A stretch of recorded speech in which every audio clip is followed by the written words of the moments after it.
Raider way, or the Raider tenets of commitment to excellence, just win, baby. Once a Raider, always a Raider.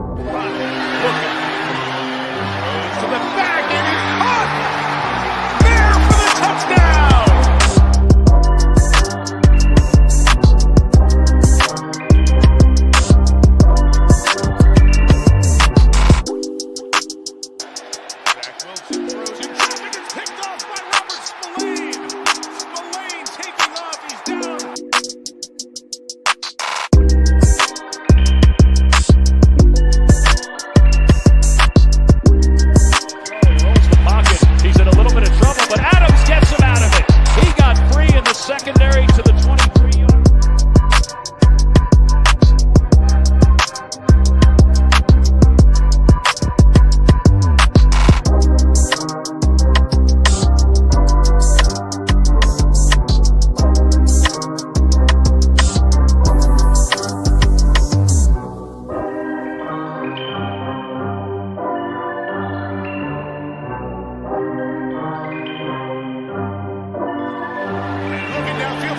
Adams, he's got it!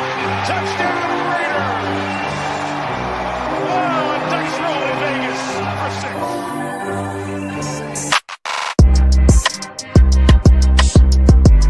The Raiders at the 40-yard line, and O'Connell wants to take a deep shot. And he's got Trey Tucker out there. Tucker diving, and he makes the catch inside the 10.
As a young guy, I had a dream that someday I would build the finest organization in professional sports.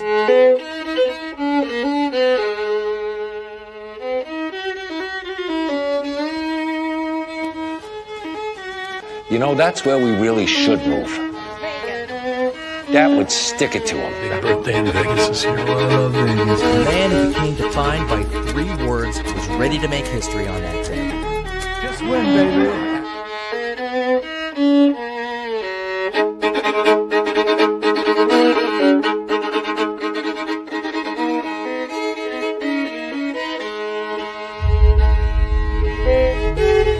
Breaking news, the Raiders have a new general manager coming. The Las Vegas Raiders are hiring John Spytek as their new general manager. Breaking news into First Take, Adam Schefter tweeted moments ago, Pete Carroll and the Raiders now have reached an agreement on a 3-year deal. Pete Carroll's the coach to go build up the Raiders. This is a great... With the 6th pick in the 2025 NFL Draft, the Las Vegas Raiders select Ashton Genty, running back, Boise State.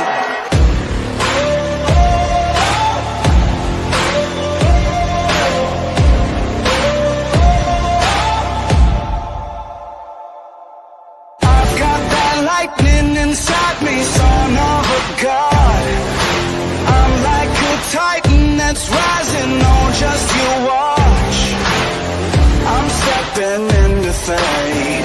There is no time to waste. I've got that lightning inside me. This is how legends are made.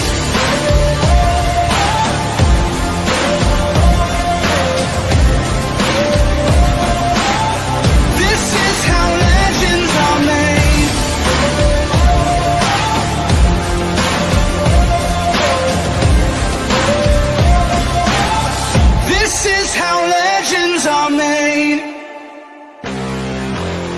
cranking up on the throttle, victory is mine. Show you the harder the battle, harder I fight. I've come too far to quit. Step back, I'm going in. I'm cranking up on the throttle. This is how legends are made.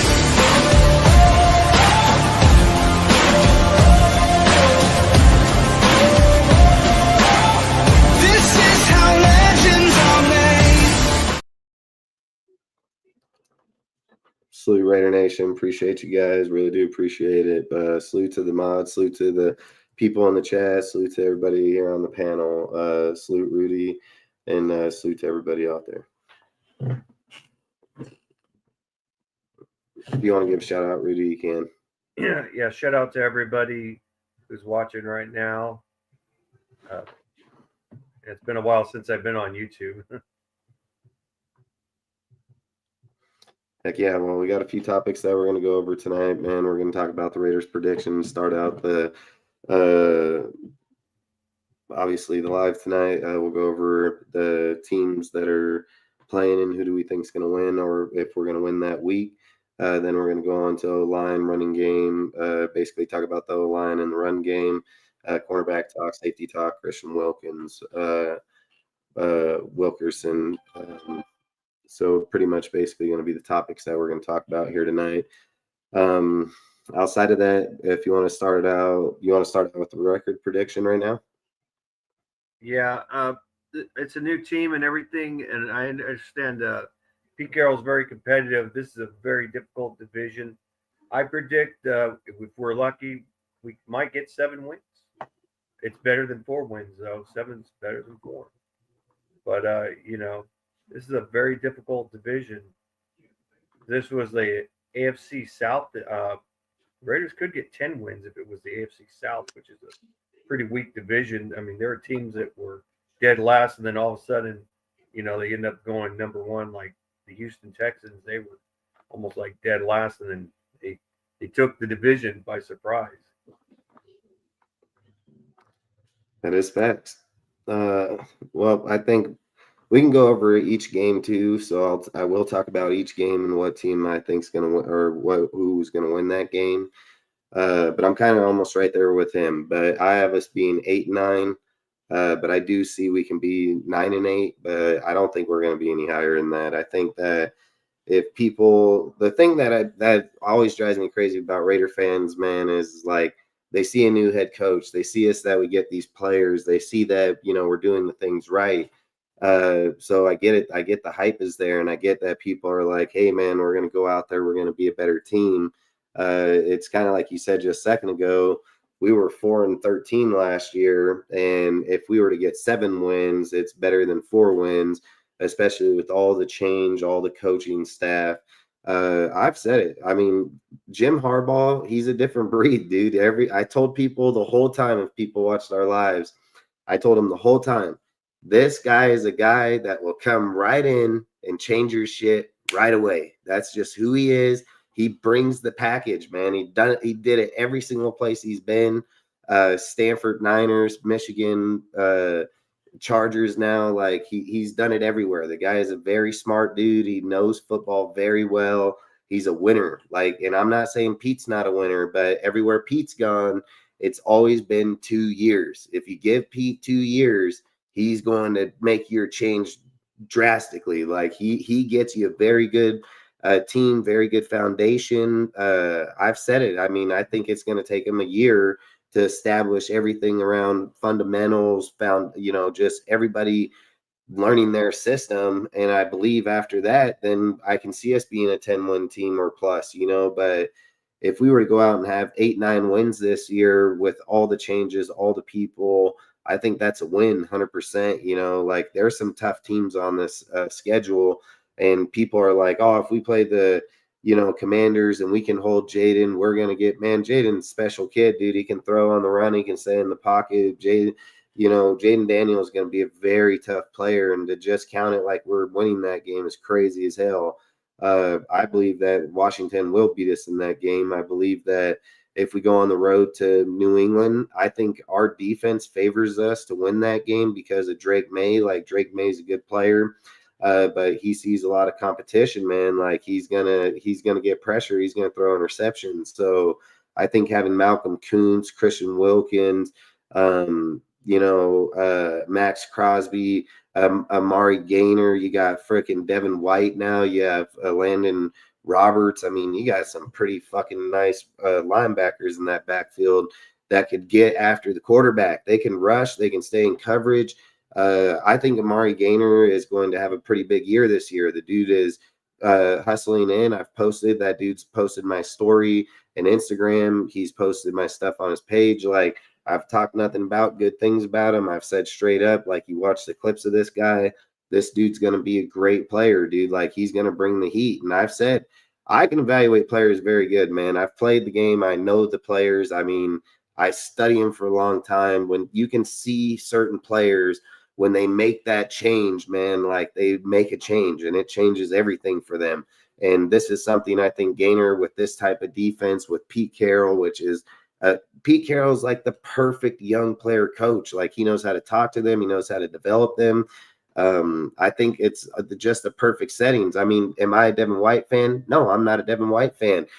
Do I have faith that Pete Carroll can change that dude's career at 27 years old and make him in his next set of, stage of his career, regardless if we win games or not? Can I see him making Devin White an elite player? Fucking A, there's no doubt in my mind. Like, those are the things that I bank on in Pete, because he's pretty savage, but like I said, if we go into New England, I think we could start the season winning. But when we go into the Chargers here, I think the Chargers are going to beat us. I mean, the Chargers are probably the best team in the division at the moment outside the Broncos. I don't think it's the Chiefs anymore. I think it's between the Broncos and the Chargers, and I'm just going to favor the Chargers because I think they have the better roster. I think they have the better coach. I think they have the better defense. I think they just have the better team, man. Like, I think the Chargers are going to be the toughest team to beat this year, if you're just asking my personal opinion. I think we're going to lose that game. Then I think we go against Washington, I think is the game that we're going to play. And we play against Washington. And then we play Washington, I give us a loss. I think we're going to go over there. I think they're just too good of a team. They've only got better in this draft and free agency. I think they're going to win for sure. We play Chicago at our house. I think we beat them. I think we beat Chicago. I think we beat Indy. I think we beat Tennessee. I think we lose to the Chiefs. Like, I don't think the Chiefs will sweep us. Like, if I'm just being honest, I don't think they'll sweep us. I just think if we're going to have – I know we have good luck in their stadium lately. So I don't care however we flip the win-loss, either one in their house or one in our house. I think we'll split with them in this deal here. I think we'll win against Jacksonville. I think we're going to lose against the Denver. I think we lose against the Dallas. I think we win against Cleveland. I think we're going to lose against Chargers. I think Chargers sweep us. I don't think our teams – I think Pete will be there. Look, we can split one game each with everybody in the division. We can split one game each in the division, or I can see the Chargers sweeping us and we beating the Chiefs in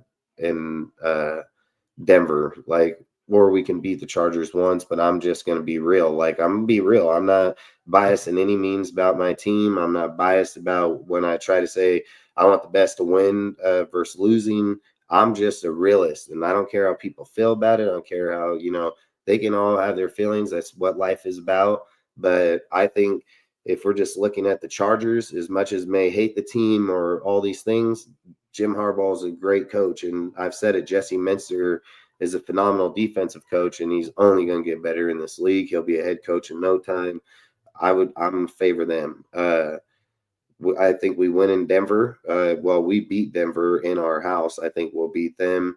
I think we lose to Philadelphia. I think we lose to the Houston Texans. I think we beat New York because they'll either have Russell Wilson playing at his best or they'll have Jackson Dart in there trying to take over. Pretty much, I think we're a better team than the Giants. We better fucking beat them. And then, like I said, we'll play Kansas City at our house. That can go either way. We win or we lose. Like that game, like I've said, we could either split with them all one game, or we get swept by the fucking Chargers and split with the Chiefs and the Broncos. And like I've said, I don't care if we win in their house and we lose in ours, or we win in ours and lose in theirs. I don't care how the goes, but that's how I feel. But like I said, I think we can win 8 games realistically, and I think the best will be is nine games. But if I'm just being real on the teams, I'm gonna say 8 games, 8 and 9. And then for a Yeah, I was going to say that I do agree with some of what you're saying. The Chargers, I do believe, yeah, they could dethrone the Chiefs, but I don't think the Chiefs will be number 3. I think if they were to dethrone, they'd go number 2. The Broncos show some talent, but they look so much like a wild card team. I mean, they are a good team, but I think that they're still a little bit young, but they're the team that we need to really beat. I think that's the team because, like, if we want to be like stay away from number 4 and go number 3 at least, take small steps at a time. I would concentrate on beating the Broncos because they were the team that we've always beaten, always swept, and now they swept us, and we've got to get some revenge from the Broncos because they beat us. They should have not beat us. We played a close game with them last year, and we lost to them, and then we got swept again. You know, Chargers, they're a more dominant team. The Chiefs, I still would not count them out. They still got the team, but they are showing some decline. I do agree with like Travis Kelce showing that decline, but they still got 2 good running backs. They got Pacheco and they got what's his name, Kareem Hunt. Those are good running backs in the throwing and the running game, and they got some good receivers. I mean, the receiver core was the worst the year before. I think they improved on the receiver core. Their O-line was a problem, when they played against the Eagles. They had too many injuries, and Patricia Mahomes was not getting protected. You know, he had absolutely no protection. But when he had a little bit of protection, he threw a touchdown to Xavier Worthy, you know, and they were never going to come back. They were just too beaten. I mean, I've never seen them. They got beat worse than Tampa Bay beat them. I mean, it was just it was a bloodbath. But I still would not count Kansas City out yet. But I think I do believe this will be Andy Reid's last year. I think he wants to go one more time since he did win a Super Bowl, and whether he wins or not, he's going to. I think it'll be his last year. Same thing with Travis Kelce. He only has 1 year left. I think his body's going through wear and tear. I do agree with you there because he only had he didn't get 1,000 yards last year. He had 800 yards passing, receiving. I mean, you know, he's showing some decline as a receiving tight end. You know, so you know, but like I said though, I think the Chiefs fall when Andy Reid is no longer their head coach. I mean, even if they find his replacement as a coach, like one of his staff, I just think that's when the Chiefs really fall apart. Even with Patrick Mahomes still on the team, it could be that's where the downfall could be at. I'm not saying it would. I'm just saying that's where the scenario would most likely be there. And you know, like I said, the Chiefs, like I said, it's hard to win.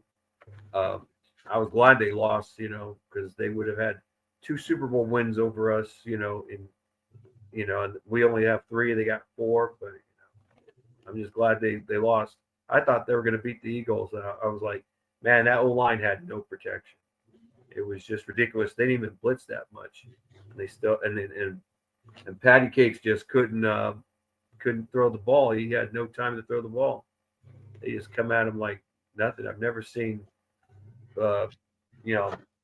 Patrick Mahomes have to run backwards, and then he tries to go forward and gets sacked because he's trying to look for an opening because he can't move out of the pocket, so he's going to go forward, and then he gets hammered and everything. You know? So I'm telling you right there, I still wouldn't count the Chiefs out. I do think the Chargers can dethrone them, and I think they will play better than last year, and that's very scary to have a Charger team like that, especially with a good defense and a good running game. They just upgraded that running game with that Hamilton, former Steeler running back Najee Harris. Najee Harris and Hamilton. They got one of the best backs in the draft. Frickin'. Yeah, I think the Chiefs are going to be done. I think, like I said, I think the Chiefs' days are done. I think their team's going to fall apart. They drafted 4 defensive players in the draft. I think they're going to hold on for Spagnuolo to hold that team together defensively. Offensively, I just think there's too many problems. I did see Kelsey went out, worked out, lost some weight. I think he's down quite a bit of weight, to be honest. And then, like I've said, I think they, like, when you watch their team last year, their team wasn't holding together. They get helped out by the refs, dude. They're the only team in the Super Bowl era that don't get any type of offensive holding flags, but they hold the fuck out of the players. I think their days are going to be done. Like, it's too blatant anymore to sit there and allow players like that. If you go look up in the NFL and see if the Kansas City Chiefs have ever had a penalty called on them in offensive holding. They've never had one, not in any of the Super Bowls they've been in, and they'll be holding fucking dudes right around the neck, fucking everything. I think their days are going to be done. They fired 3 of the coaches that usually favor these guys in games. I think at a certain point, you look at Patrick Mahomes, is he a good quarterback? Yeah, I think he's a good quarterback, but I think Sean Payton and Bo Nix are better now.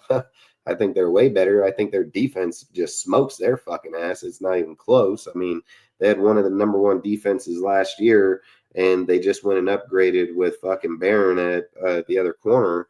You're talking about going to be 2 of the most elite corners in the NFL probably, and they're on their team already. Like, the Broncos are going to be a tough team. Like, defensively, I think they're going to be a really tough team. If you're looking at offense, do they have a few little holes here and there? Yeah, but I think Bo Nix, the kind of quarterback he showed he can be, that I said he would be, I think he's got weapons over there now. I think he's got a halfback there now. They gave him the weapons to be able to go out and compete. When I look at the division, do I think we got better? Do I think we have talent? Yeah, I think we most definitely. But I don't care. Pete Carroll's a great guy and he's a great coach and he'll probably get this team right up. But to go out there and beat a team like Sean Payton that's had a few years on the team, built his shit up to what he knows where he's at right now. Harbaugh literally brought his fucking team. He already knows, like, Harbaugh is just a different breed of fucking coach. 2 years, he's already built this fucking empire. Like, he's already built this empire. Got ballin' ass receivers, halfbacks, dude. Fucking built his O-line. He's got a fucking crazy ass defense. Literally cut fucking Sante Samuels Jr. Dude, don't even give a fuck. Just straight cut that fool. Like, Harbaugh knows. Like, Harbaugh and them know what they're doing. They fucking know how to develop players. This is what they've done in Michigan, and every time they've been in the NFL or in college. It's nothing new to him, man. And to have a guy like Jesse Minster, another guy I talked about, that why we should have went after him. This dude's young. He's an elite fucking mind coach, dude, on defense. And I'm telling you, I think Chargers best team in this division. I don't even think it's going to be close this year. I think when you give a guy like Harbaugh, you go from Gus Edwards and fucking KJ Dobbins that are injury-prone Raven players, and now you got Najee Harris with fucking Omari and Hampton, and those are your 2 primary backs. Like, fuck. And then look at their receiving core. Like, you're screwed either which way. If they feel like your team's weak and weak-hearted, they're just going to pound that fucking ball at you to where you get tired and you give the fuck up. That's what they'll do to you. They'll just beat it down your fucking neck. And at the same time, when you get fucking in there committing, they know they've tired you out. Boom, wide receivers wide open down. Like, Chargers are going to be a dangerous fucking team. I just think the Chiefs have showed too much inconsistency last year. They've showed it for the last 2 years, but last year it showed up a lot. Do I think they can make a transition? Yeah, Andy Reid's a great coach. There's nothing saying that he can't make that change. I would just say the reason why I don't think they're going to be able, like, they can make the change. I don't think them making the change is going to matter you've got Harbaugh and Peyton 2-3 years in, and these are their teams they built young. They're all their teams young. It's no different than what Andy Reid did when he first got to the fucking Chiefs with fucking Alex Smith and that until he got Mahomes. There's no difference. So I think they're just a little bit more ahead of them right now, and these guys are trying to hope for a last hoorah. Like that's what I truly believe. I think, like I said, is Kelsey a strong-minded person? Can he go out and lead? Yeah, I'm not going to question that. But it's something like Rudy just said. I think he only got like 800 yards or so. That's somebody Patrick Mahomes should have been targeting the fuck out of. His only dude that's out on the field because everybody else was fucking hurt and injured. So he should have been targeting the fuck out of him. And again, he couldn't get it done. Like if you had Tom Brady in that situation, man, with Gronk, he's going to force feed that fucker right down your neck, dude, So I just feel like I'm not saying the Chiefs are bad. And like I said, we can split with them and they can sweep us. I'm not going to argue. It can go either which way. I'm hoping we split with them because I would hate to go get swept by two fucking teams in the division with Pete Carroll as our coach. But I'm not going to fault them because, again, they brought in a lot of young players. They're building what he wants. But the difference is he will most definitely get it out of him. He knows Harbaugh's scheme. I would say that we split like we've done in past times. But if I'm going to pick a team that's going to if I'm picking a team that's going to fucking sweep us, I would say the Chargers before the Chiefs. We damn near beat the Chiefs in their own house again on a fucked up fucking snap. So I'm not going to say these Chiefs are fucking that good. And we did that with Aiden O'Connell and, Booger Eaton Minshew. And we're talking about if Geno comes out like he's playing right now, like in drills and camp right now, if he comes out playing like that this year, fuck, we're beating the Chiefs. I don't give a fuck, dude. The only reason we haven't beat the Chiefs in the past few years, period, is just quarterback play, like straight up, dude. So if you're telling me we finally going to get a quarterback that can go out there, beat a guy within that division, throw the ball downfield, open it up with the type of talent we may have here this year, there's no fucking way. I don't think we get swept by them. I think we'll beat them in one game for sure. I don't think the Chiefs are going to be that team no more. Like, I think they had their run. If you're looking at this, the NFC North and the AFC West are the two toughest divisions in all of football. And if you're looking at what we're doing right now, if you're seeing like what we're doing, we're the missing piece at the moment. Like, we are the missing piece here. These three teams are ready to go to fucking war. Like, they're all ready to go to war in year two.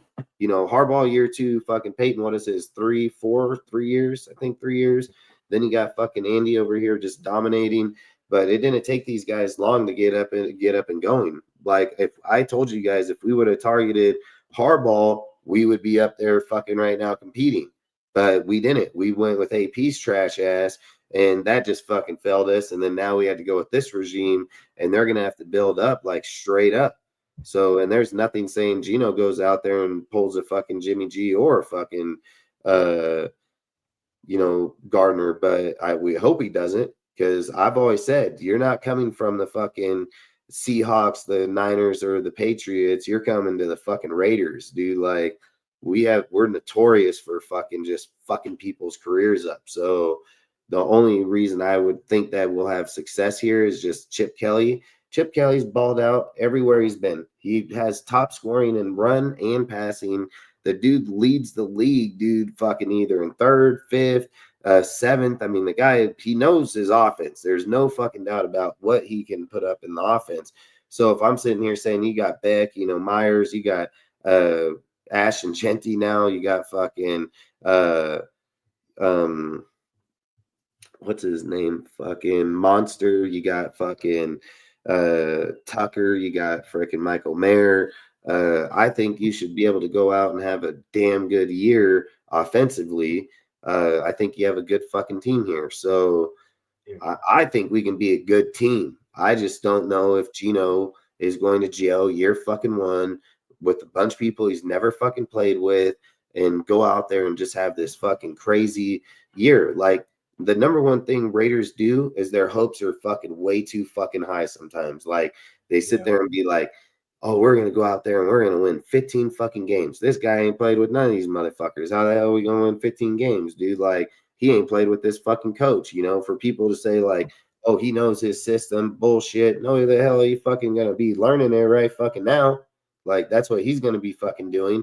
And if he knew Chip Kelly's fucking system, when was that? Like in 1990, you know, like early 2000s? Like, fucking, he ain't done it here, you know, so all I'm saying is like, could they have good success? Yes, I think they can have great success. Oh, your knee? Yeah. Oh, look, it's healing up. Yeah. Yeah, it looks good, bro. No. That. Yeah, it looks good. I want war. You gotta ask your mom, man. I want war. I want war.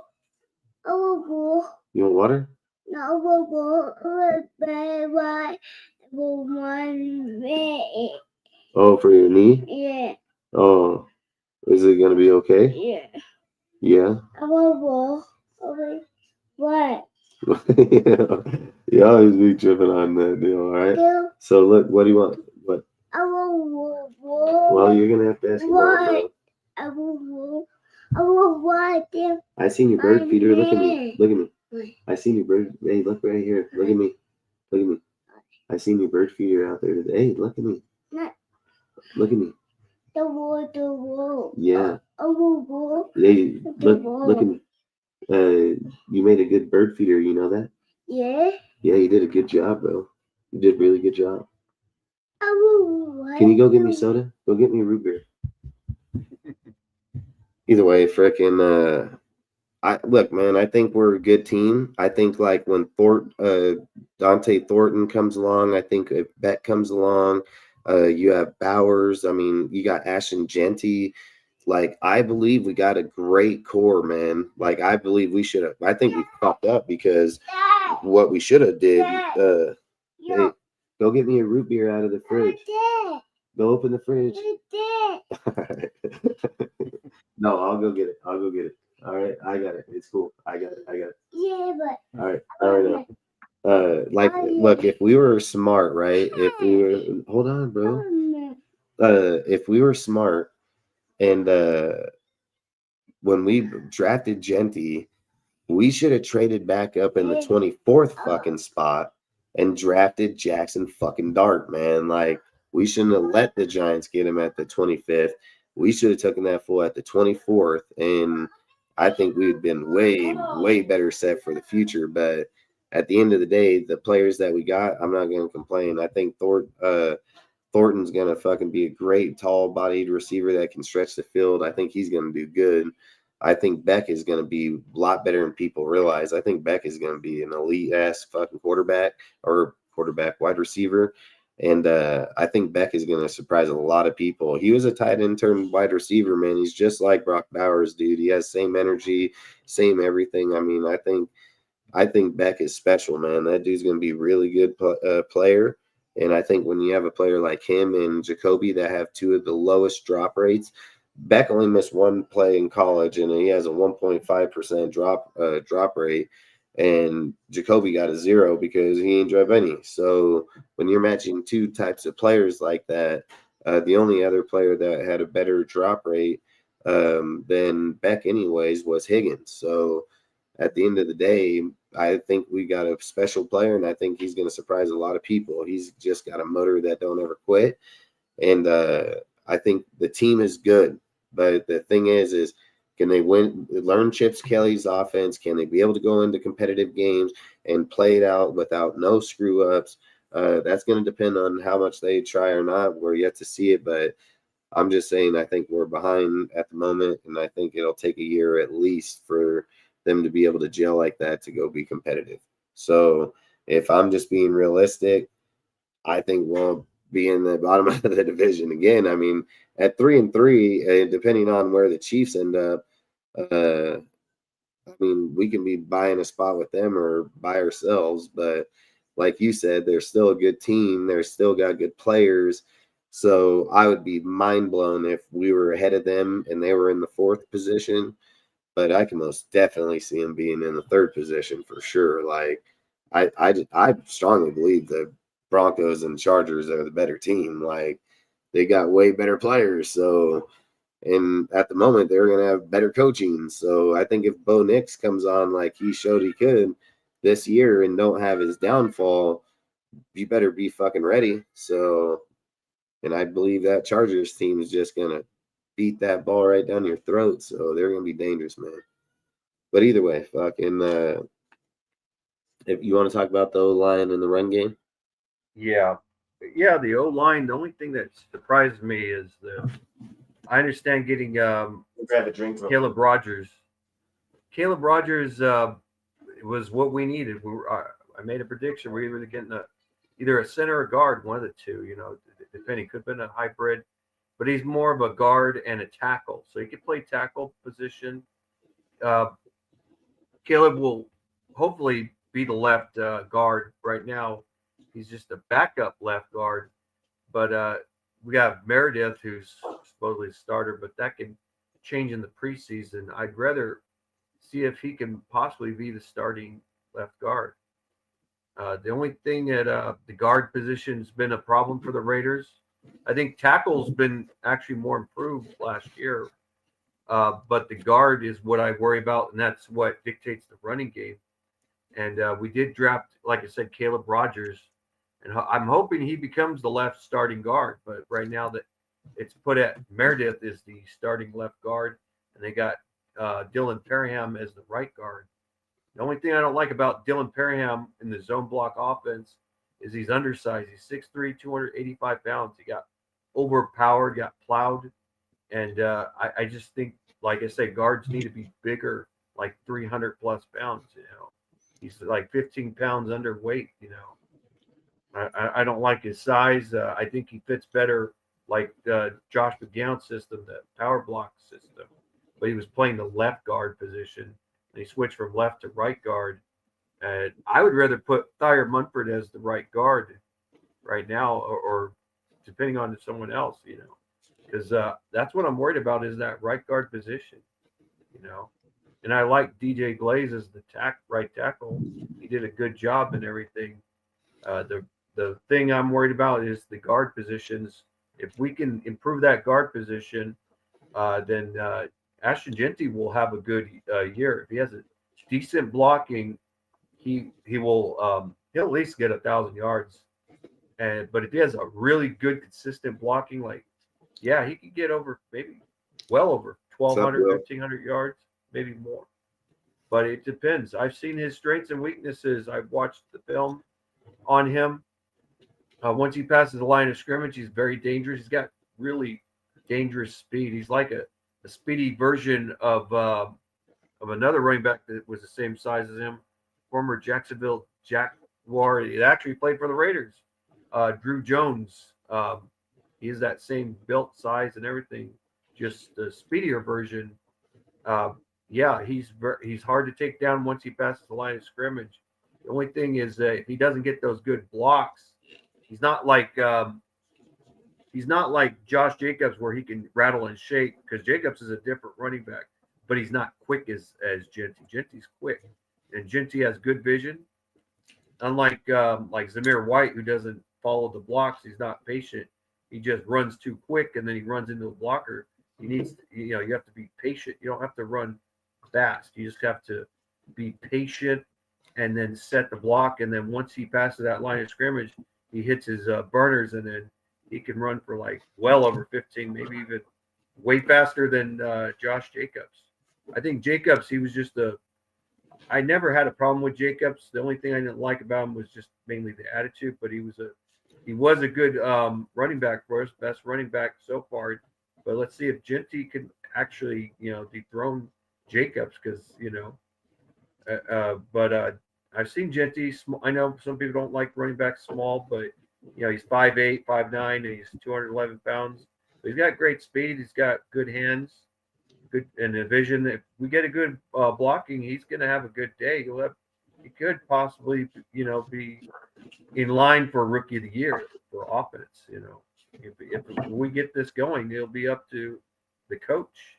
It's always the coaching on how the blocking scheme, and if you can turn a mediocre guard, I don't think Dylan Parham is a good fit, but like a Meredith, or if Meredith doesn't play left guard and you switch him to right guard instead of, and then you have Roger Caleb playing left guard, and this looks like a better O line, and you got JPJ playing center, which he should have been playing. We drafted as center, but we had him as a guard instead of a center because of Andre James, and then we finally benched him later on, and it's like too little, too late. It was just poor management last year. But I do believe that, like you said, I do believe Pete Carroll will manage this team better. Now, managing team doesn't mean that we're going to start being a winning team necessarily. We'll improve wins. We'll still need progress to grow. It's like a garden. You got to be very patient. You can't just force things to happen. You just have to be very patient and then learn from it and do better from it. But that's what I think. I think our O-line, I'm just hoping Pete Carroll, because that's the one thing I have a concern are the guard positions. That's my main concern. I think the tackles and the center position is fine, but I'm worried about is mainly the right guard positions. One thing I'm more concerned on the Raiders offense. Hopefully Pete Carroll and then Chip Kelly will fix that problem up. And usually a guy like Gruden, John Gruden fixes those problems. He's always been good with guards. He's just struggled with tackles, and we'll just have to see. I hope he can fix that O-line for the running game. Yeah, I mean, I think the major part is the right guard. But again, I mean, that's why they went and got Alex Kappa. Tom, I've said it. Tom wouldn't have signed off on the player. Tom wouldn't have signed off on the player if he didn't feel he was still the type of player he was when he played with them. So I get it. Some players have bad tenders at different teams. For sure. It happens to all kind of players. It always happens to us too. Good players come to our team, they suck, they leave, they end up being good again, like we just are famous for it. It's just like the Lakers, dude, bring players to the Lakers, fucking guys suck, they leave, they end up being good. Like, it's just something we do, but if we're sitting here looking at our line and we're saying, okay, Colton Miller's here, he's already in here. Brendan Carroll is the O-line coach. That's Pete Carroll's son. He's a really good coach.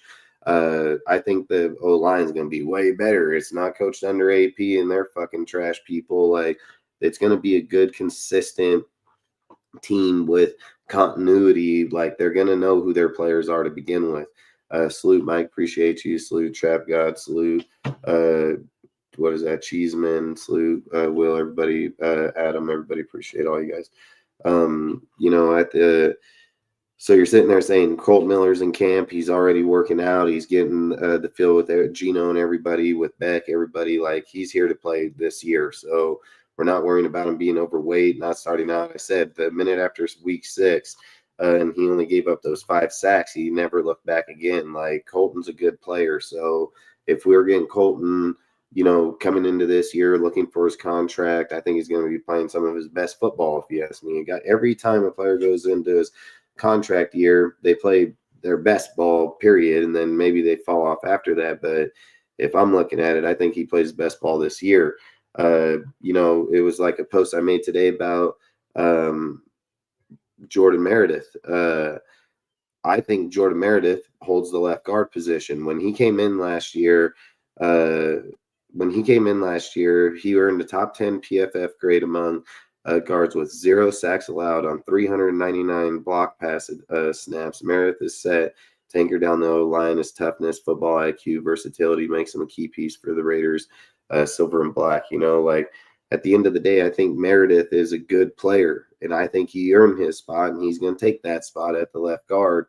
And I think he's going to be just damn fine there. Just like I've said about JPJ the whole entire time, even when people were talking about drafting a guy or not, I said he's going to be the guy. He's a fucking mauler. He seeks people out.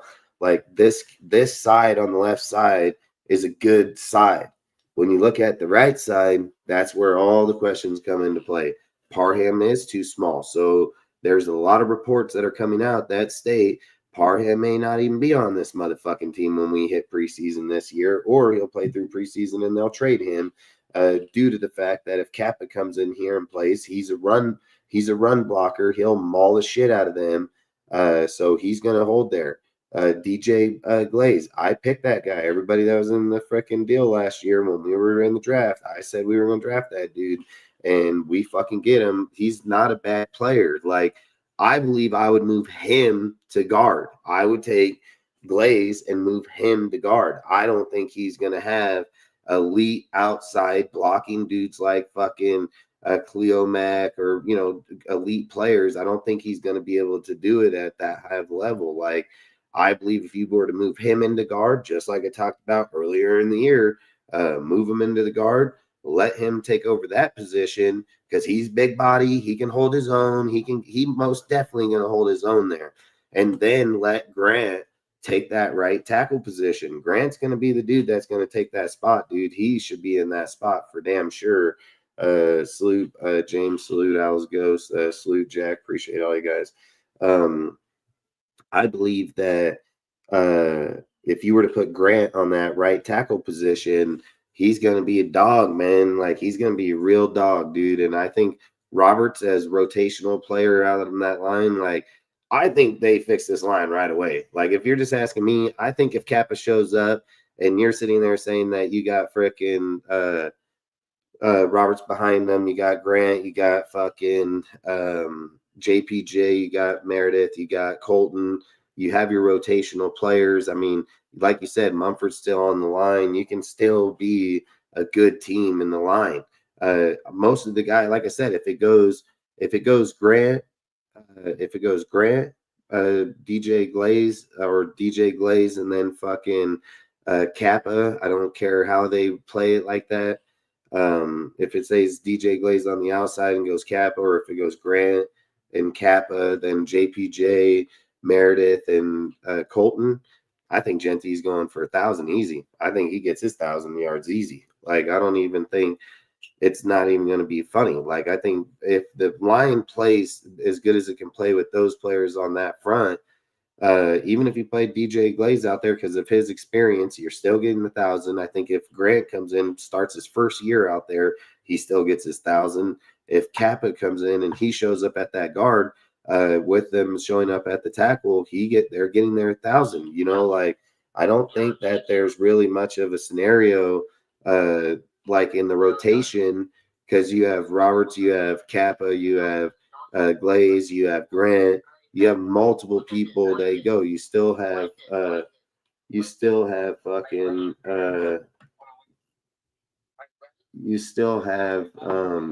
what's it called? Munford and other dude too. There's another guy over there, and I can't remember his name right now for the life of me. I've been thinking about it for a few minutes, but I can't remember it. But there's still another guy over there. So I think the line is just damn fine. And I think that Genty, in any scenario, I see him in his rookie year going for 1,000 yards, and I bet he gets 10 plus touchdowns, dude. Like, I don't see a scenario under Pete Carroll's system with Chip Kelly, with the offensive people that we fucking have when it comes to Jacoby, Beck, Tucker, Bowers, Mayer, frickin' Genty, Monster. We got some fast fucking people here. You got frickin' Thornton, and there's nothing saying that one of the 10 dudes that are on the squad right now at the wide receiver position don't push for a fucking spot, you know? So I think we have like 10 or 12 receivers on this team right now. So they're going to find their receiver for sure. But if we're just going off the guys I said that are here, like, I don't think our team should struggle any bit in the offense. I mean, if Gino comes out and plays any half-ass football, I think we can still, 5,000 total yards, maybe 6,000 total yards. Like, I think, like I said, I think Genty, and you can probably see double wide receivers with 1,000-yard again, and Genty hitting 1,000 yards. Like, I just can't see a scenario where I see Genty just hitting a stone wall. And then, like I've said, if the O-line shows up, they have their run line. Most of them players are maulers. They're mostly all maulers that are all up in there, inside, outside.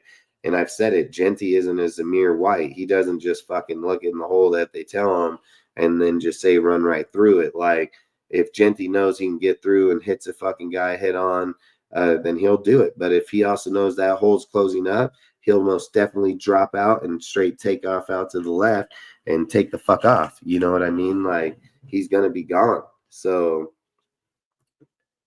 I didn't get to go deer hunting last year, Jack. I freaking had to work and harvest everything. I didn't get to go hunting at all. I've just been slaving away fucking potatoes and garlic, man, nonstop. It's just never ending. It's horrible. Trap God predict frickin' 7-8 wins. Yeah, I said earlier to start out the show, I think we're gonna go 8-9, and we can probably go 9-8. Like, I do believe it's gonna be one of those. Like, that's where I think we'll be at. Would you be proud of me? I'm absolutely 100% big modern Raiders nation. Biggest modern Raiders. Nice, awesome, great job. Yeah, I think I've said it. I think our offense. When we look at the offense, I'm doing my live, I'll be in there in a minute. When you sit there and look at like the offensive players that we picked up just throughout the draft with Beckett and Thornton and Genty, like when you're adding them to the mix, I mean, a lot of people don't know that frickin' Beck was a tight end turned wide receiver. This dude is a fucking monster, dude. He's like Max Crosby and Bowers. Like, the fucking dude is nonstop turning dude. Like, he's fighting for his brother that passed, dude. Like, in the New Orleans when they got ran over. Like, the guy is here for a purpose, dude, and he is a freaking monster. So I mean, I think at the end of the day, I think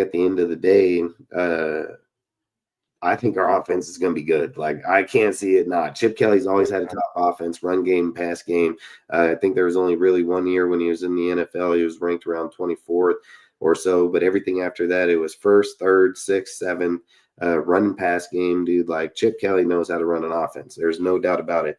And what did he get ousted out in the NFL? Yeah, because he ran a freaking hurry up offense. It ended up biting him in the ass. But he still knows how to run the hurry up, something that we've lacked and hardly ever do, if we even do it. He knows how to run it at tempo. He knows how to install it, run it at tempo.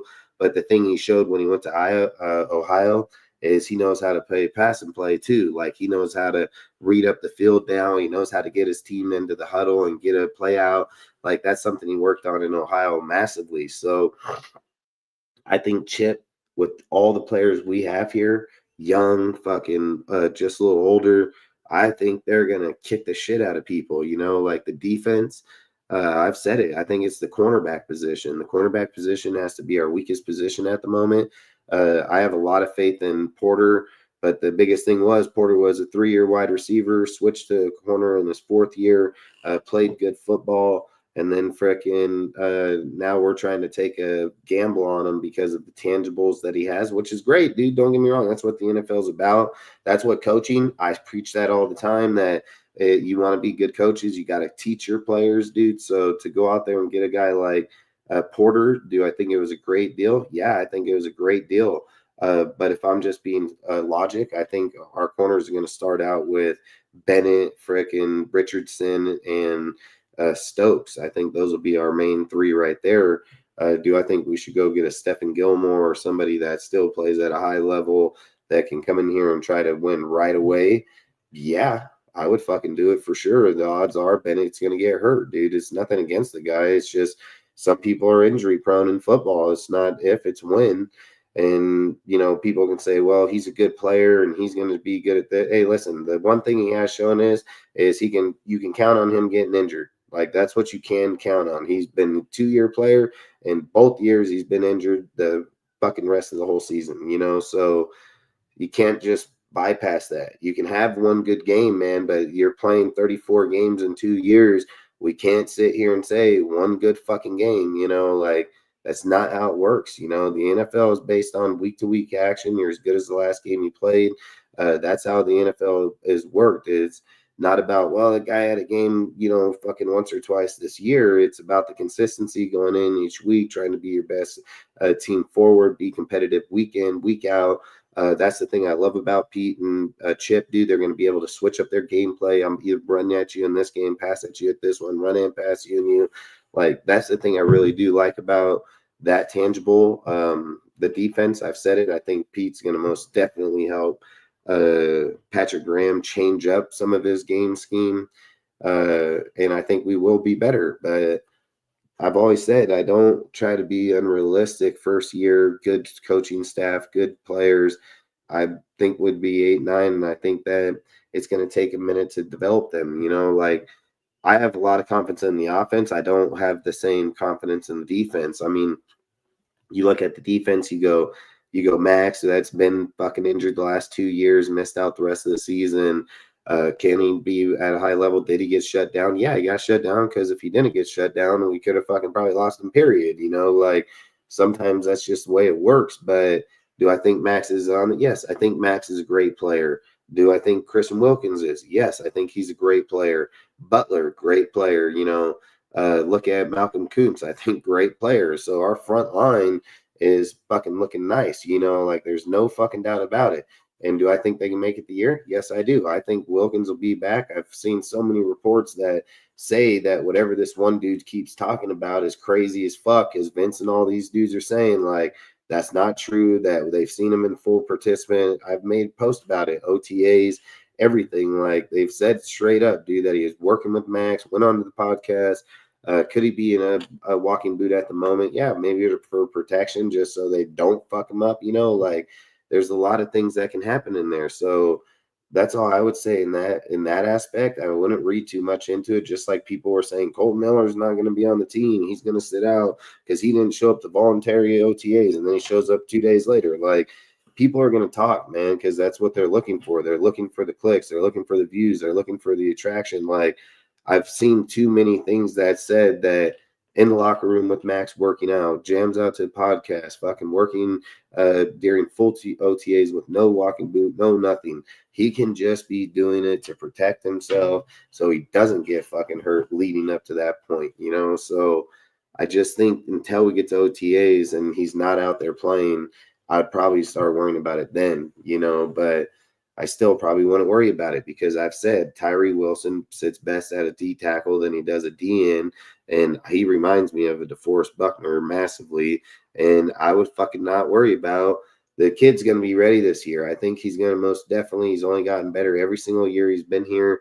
Yeah, as he went to 10 or 15 sacks, no, but he has a good run stopping game, and he went from 4 sacks, 5 sacks, dude. I mean, he's growing, so we'll hope to see more this year. But if we were to not get Wilkins in there and it forced him down in there with Butler, I wouldn't fucking be worried. I wouldn't be worried at all. I think it's more his destination's inside, and then he put Snowden outside. I think I would probably roll that route. But either to me, but when you go to your linebackers, it's like I said, you got White, Gaynor, frickin'. You still have Masterson. You got frickin' Eldon Roberts, dude. I mean, you got a good little linebacking core there, so I wouldn't be too worried about like just getting beat on in there. I think you got good coverage players and good run stop players. I just think in the corner position, it's Bennett fucking that gets injured all the time. Richardson came on last year for 5 games. He did play good, and he did come out and step up. So I'm not worried about him. I don't think he's a injury prone player. But to have to go rely instantly on the Porter, I think you're just putting too much on one player right away. You can ruin a player like that. You know, you would want to I would get Gilmore and put him in there and then let him play this year and let fucking Porter play rotation so he can learn how to read defenses, not just get out there and get fucking clobbered, dude. Like, I'd play him smart, because if the kid develops right and if it goes the way I want it to go, you're going to have you'll have Christian or DeCamerion Richardson, and you'll have Porter being your main cornerbacks for the future. Both 6'2", 6'3", fucking 4.3 speed, dude. Big body fucking corners. That's what we need in this division now, with the corner or the wide receivers that the Chargers got, 2 big ass motherfuckers. Like, you got to have big bodied receivers, or corners. So I would like to see them, and I would almost propose putting Bennett into the slot, dude, and let him play in the slot. Like I would almost propose that and play our big corners on the outside. But we need Porter to develop. So if he goes into camp and he plays phenomenal, then great, do it, But until then, I think it'll be Bennett, Cameron, Stokes, and that'll be our deal unless we go get somebody else. And then our safeties, we have Paulo and we have frickin' Chin. I think we're fucking fine. Chin is one seek to destroy motherfucker, and Paulo is a 6'4" fucking shoji. He can pick you off, lay you down, play in the box, outside the box. Paulo is a great steal, to be honest. Like, I think Paulo's going to come on this year in Pete's system, and then I think this guy's going to fucking kill it. So I'm not even tripping on the safeties. I think we're big as fuck in the backfield. So I think we're good. But when we're looking in there, I just think you're looking at the corner position that matters. I've said it's it's the second most. It's the second hardest position in all football. Outside of the quarterback position is the cornerback position. They have to play against the best receivers in all football. So they have to mimic a motherfucker. One fucking move right, motherfucker's gone. Fucking if they're not reading this dude the whole time, they get burned every fucking time. Like, playing corner is a very fucking tough position. And when we're just looking at ours, I just think there's too much inconsistencies. Like, I think there's massive inconsistencies. Like, they either need to trade for a corner, they need to go into the post-June 1st or free agency after that, go get a corner. I believe they need a fuck corner still. So that's what I believe.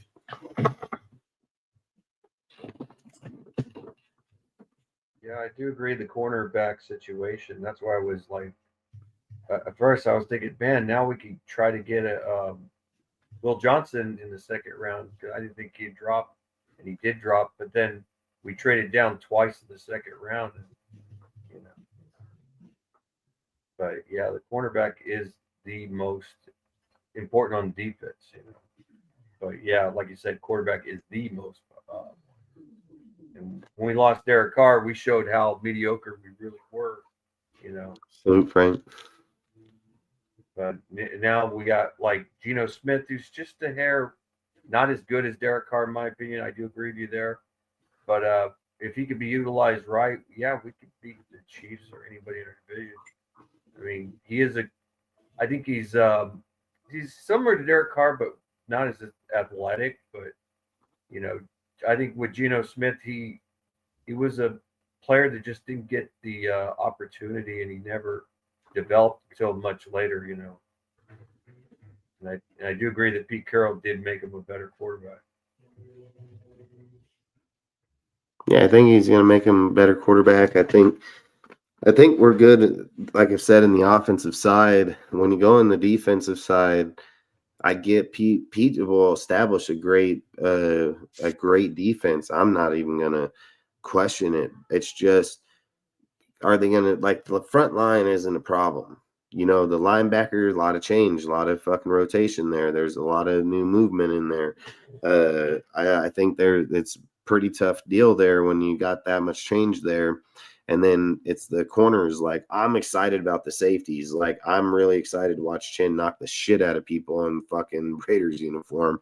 And like I said, Paulo the same way. Paulo's had the off season, got a lot of good games towards the end of the last season. I think Paulo is going to be ready to go. So, and then I've said he got freaking Trey Taylor back there, another guy picked for us to draft. I think frickin' is a great player. So if the players, you got Chris Ash, dude, if the players show up in that backfield, we're not struggling in the safety position any way, shape, or form. It's the cornerback and linebacker position, in my personal opinion. Can you use another DN like a Clowney or somebody? I want to say no, but I'm not giving them $20 million either. Like, I'm not against getting another DN that can play out there at a good level. So, like, if we went DN, corner, or linebacker, I wouldn't be upset with any of three of those positions. I'd prefer corner first, with whatever the best talent is out there. Because if you're trying to go win right now, I think that's what really lacks us to go win right now. I mean, when you're playing the Chargers with their receivers, you're I mean, all of them. You're playing anybody out there. You're playing the Eagles, Washington. I mean, you got some good teams. You're going to go against Dallas, dude, with fucking Pickens and CeeDee Lamb now. I mean, you're going against good teams this year. So for me, corner has to be the number one sought after position at the moment. And outside of that, I've said I think Pete will get us there. I think Pete's going to get us 8 or 9 wins, and it's not a bad thing, dude, to go from 4 wins and go out here and win 8 or 9, win 2 games or 3 games in our division. I absolutely don't see it being a bad thing. It shows that we're winning. It shows we're on the pace to make that transition. If we go into the offseason again and get another great draft and get good, free agents, like we're going to be right there with everybody. So I would 100%.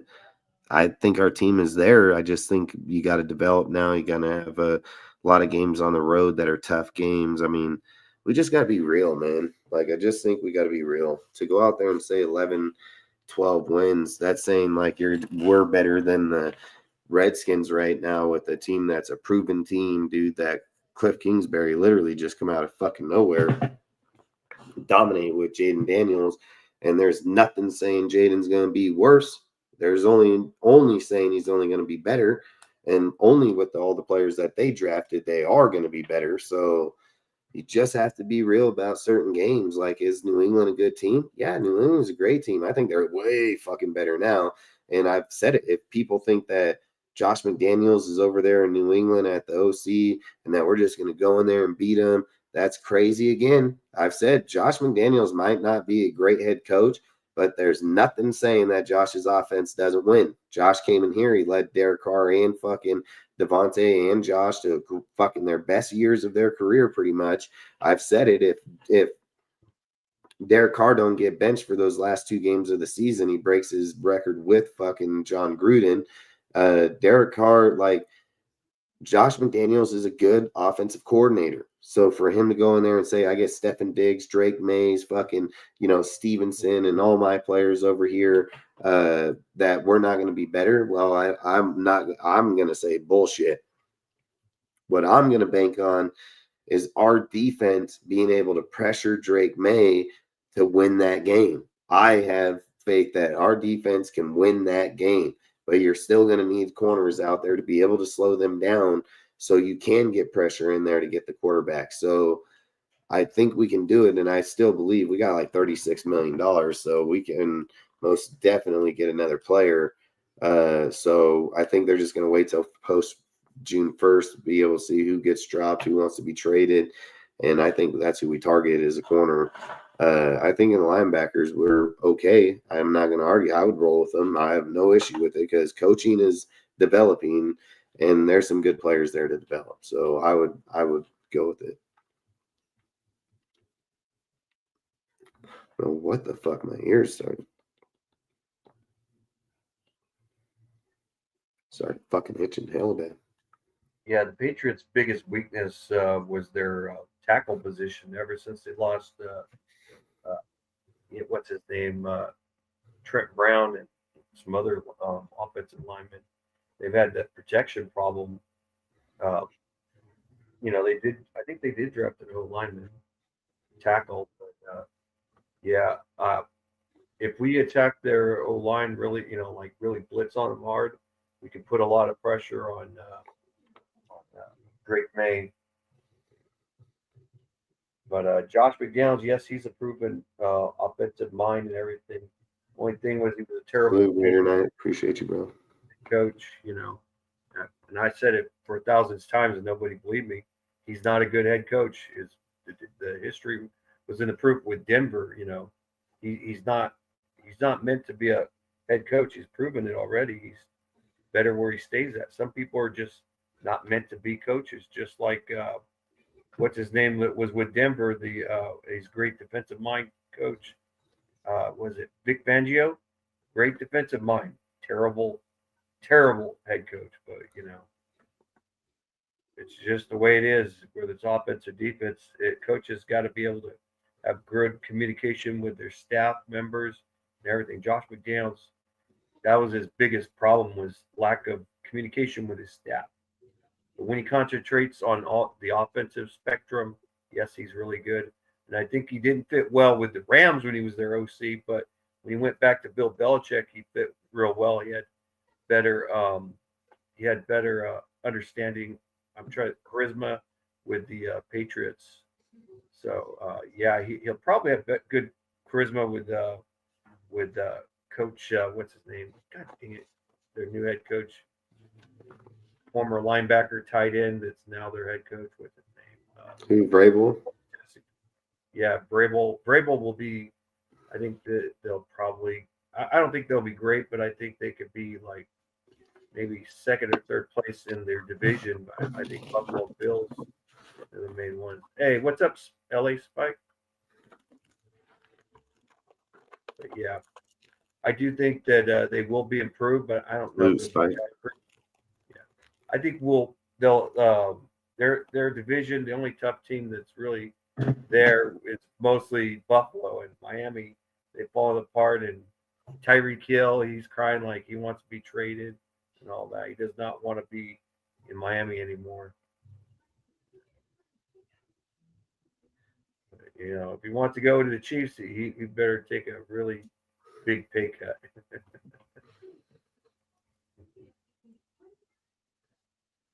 But yeah.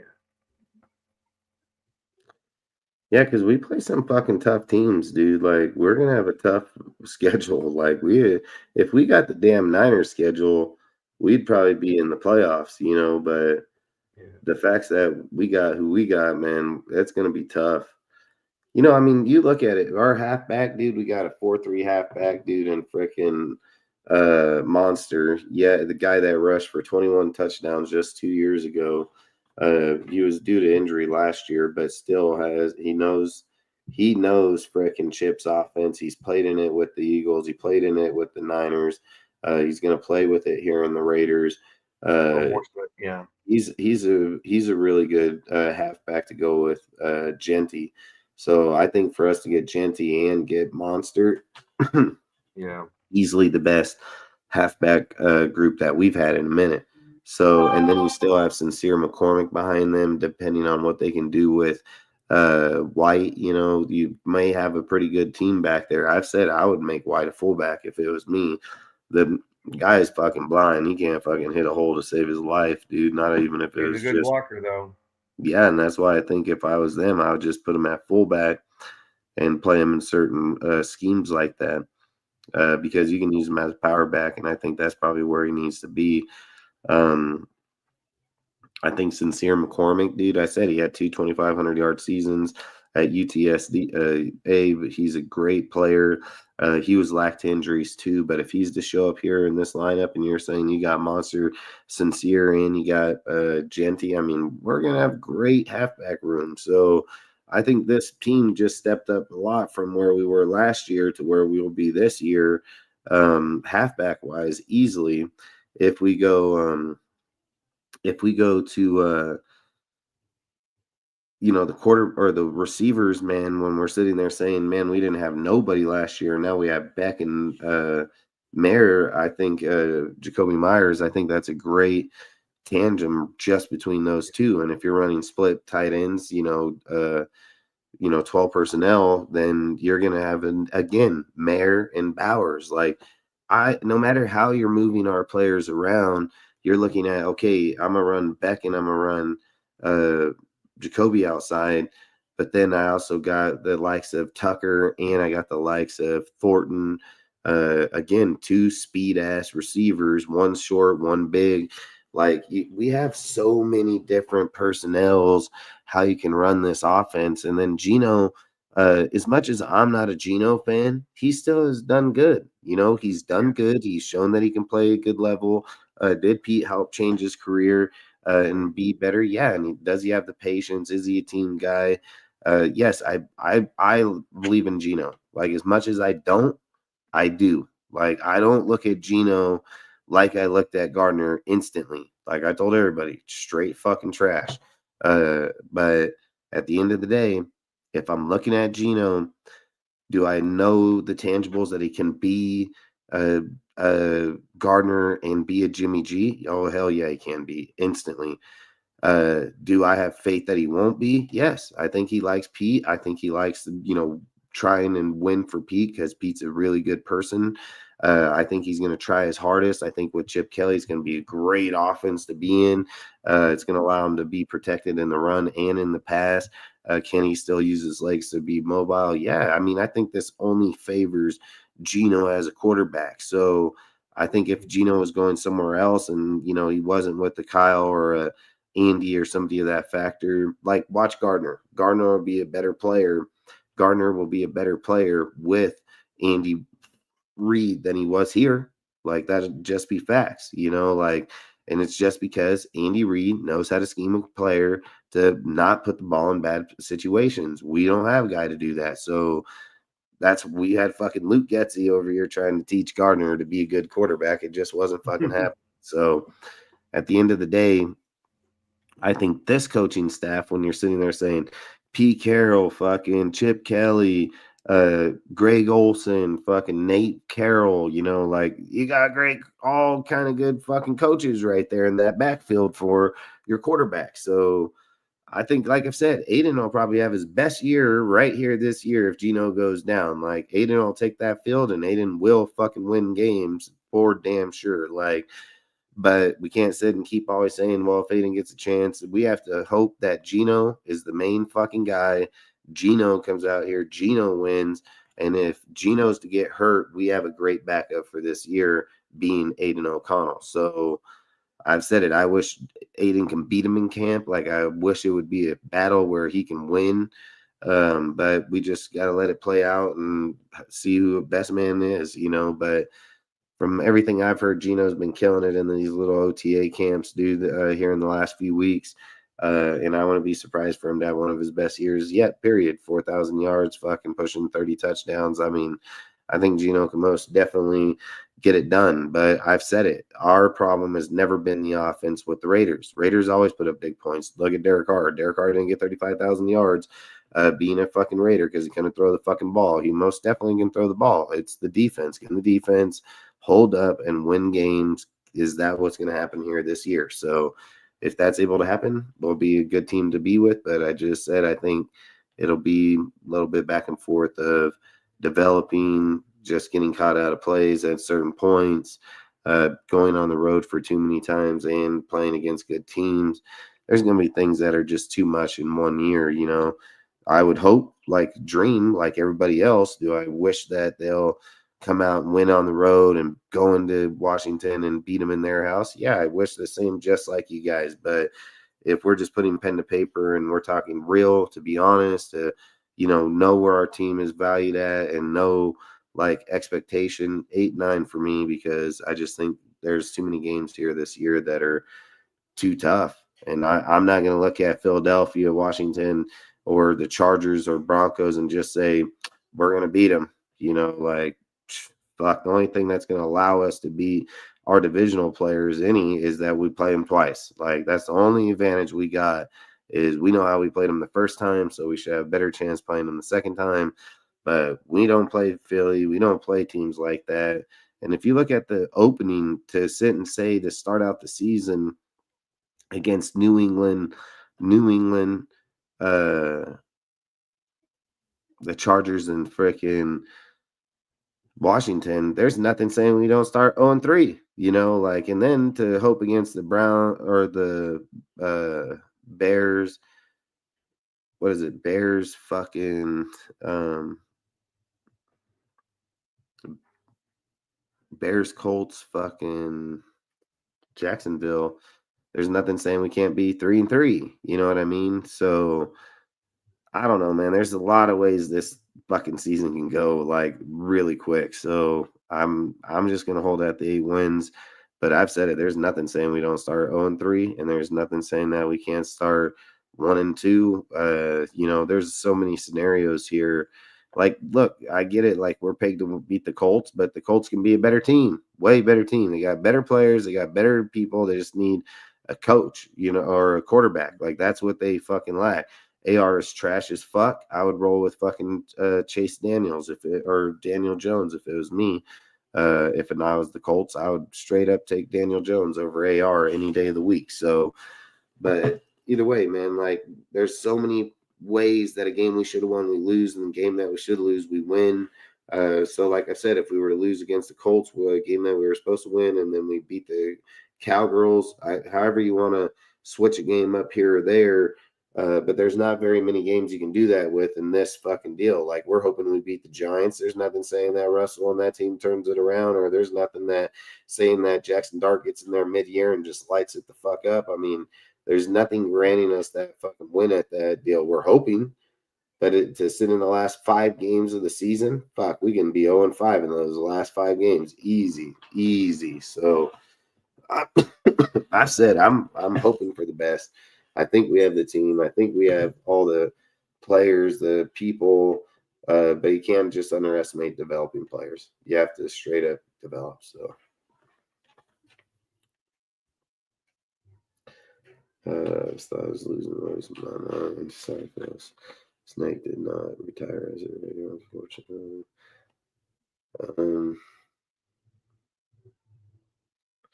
I hope he does.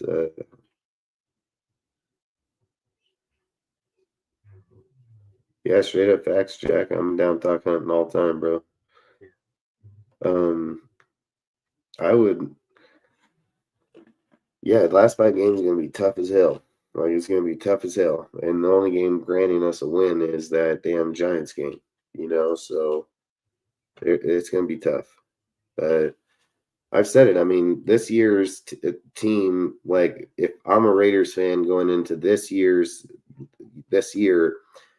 I wouldn't be hyped on that we're just going to win 11 games and win all these games. Like, I wouldn't be hyped like that. What I would be hyped on is, like I've said, do we develop the players that we haven't developed in the past? Do we develop people that in the past we couldn't develop? I've said it. Do you think Brock Bowers came here and we developed him, or did he come here and already have the skill? He came here, already had the skill. Genty, the same fucking way. He come here, he's already going to have the skill. Like, we are the worst fucking team when it comes to developing a fucking player and to being a great player overall when they should be. So I think in this case, when you're looking at the overall, in this case, we have a better chance to develop those players in the past we couldn't. So, like, when we look at, hey man, we have Thornton and we have Porter. Were they good picks in there because of tangibles, height, weight, speed, skill, all that shit? Yeah, they were most definitely good picks. And in the past, if we drafted those guys, would they develop? Fuck no, they wouldn't. We would ruin their fucking careers, dude, like literally. So, but if we look at what we have this time around, can we develop these players? Can we be better? Yeah, fucking A. I believe it strongly. I strongly believe that we will develop Porter and he will be a shutdown corner in this league. And I strongly believe that we will develop fucking Thornton, and he's going to be danger. That guy's going to be fucking danger. 6'5". How do you stop a guy 6'5" when your tallest fucking corner in the league is 6'3"? Like, the guy just got 2 inches speed, and he runs a 4.3 fucking 40. You're not going around every fucking team in the NFL that has a corner that can match up with that motherfucker right there.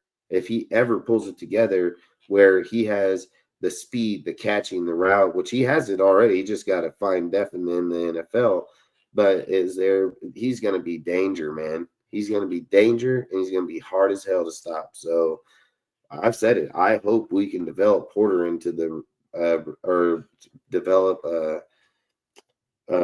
Thornton into the receiver that he's supposed to be, because if we can do that, and you're telling me our 1-2-3 is Jacoby Myers, that is a phenomenal route runner, probably one of the best in the league, then you're going to go to Beck, and then you're going to say Thornton, and then you still have Bowers there.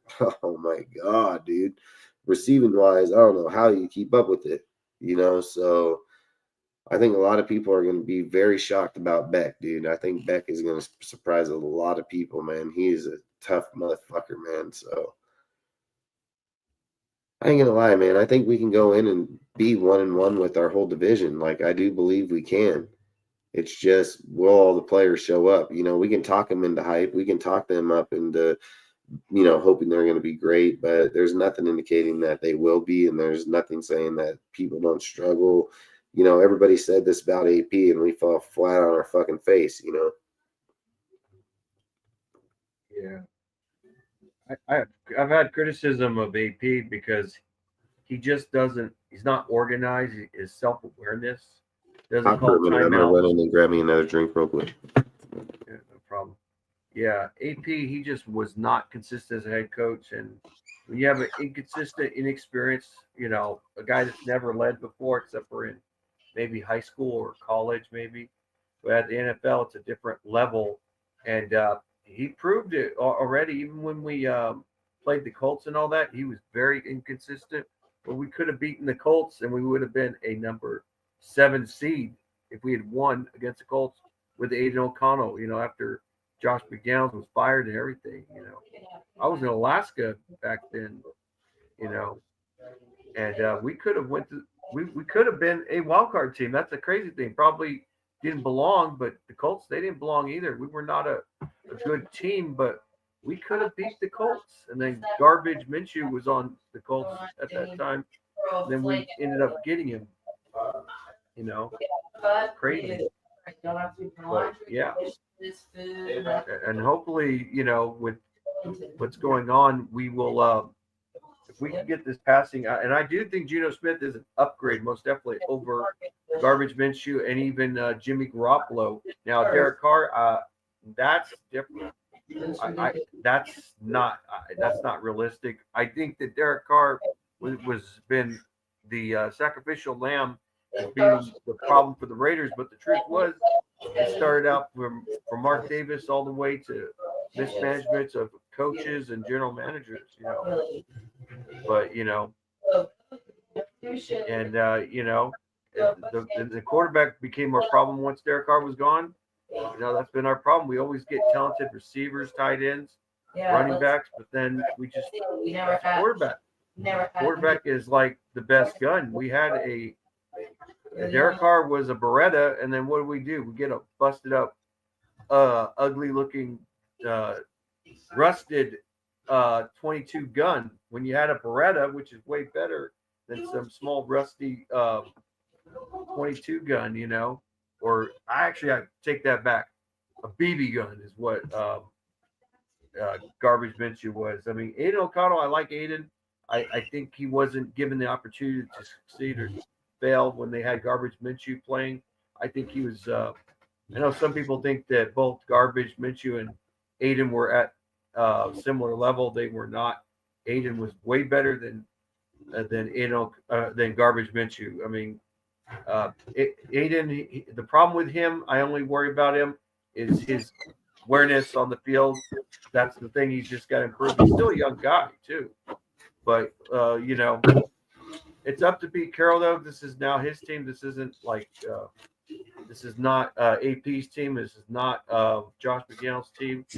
Whether he likes Aiden or not, it's up to him if he wants to have him as a backup or a future starter in the future, which, Pete Carroll could be off the team and retire, and you got Chip Kelly who ends up taking his place. And that's a realistic thing after 2-3 years, We could see that Chip Kelly becomes our head coach in the future. That's a realistic goal. I mean, Chip Kelly is the highest paid offensive coordinator in the NFL. And that's what I was learning about. I was like shocked. But yeah.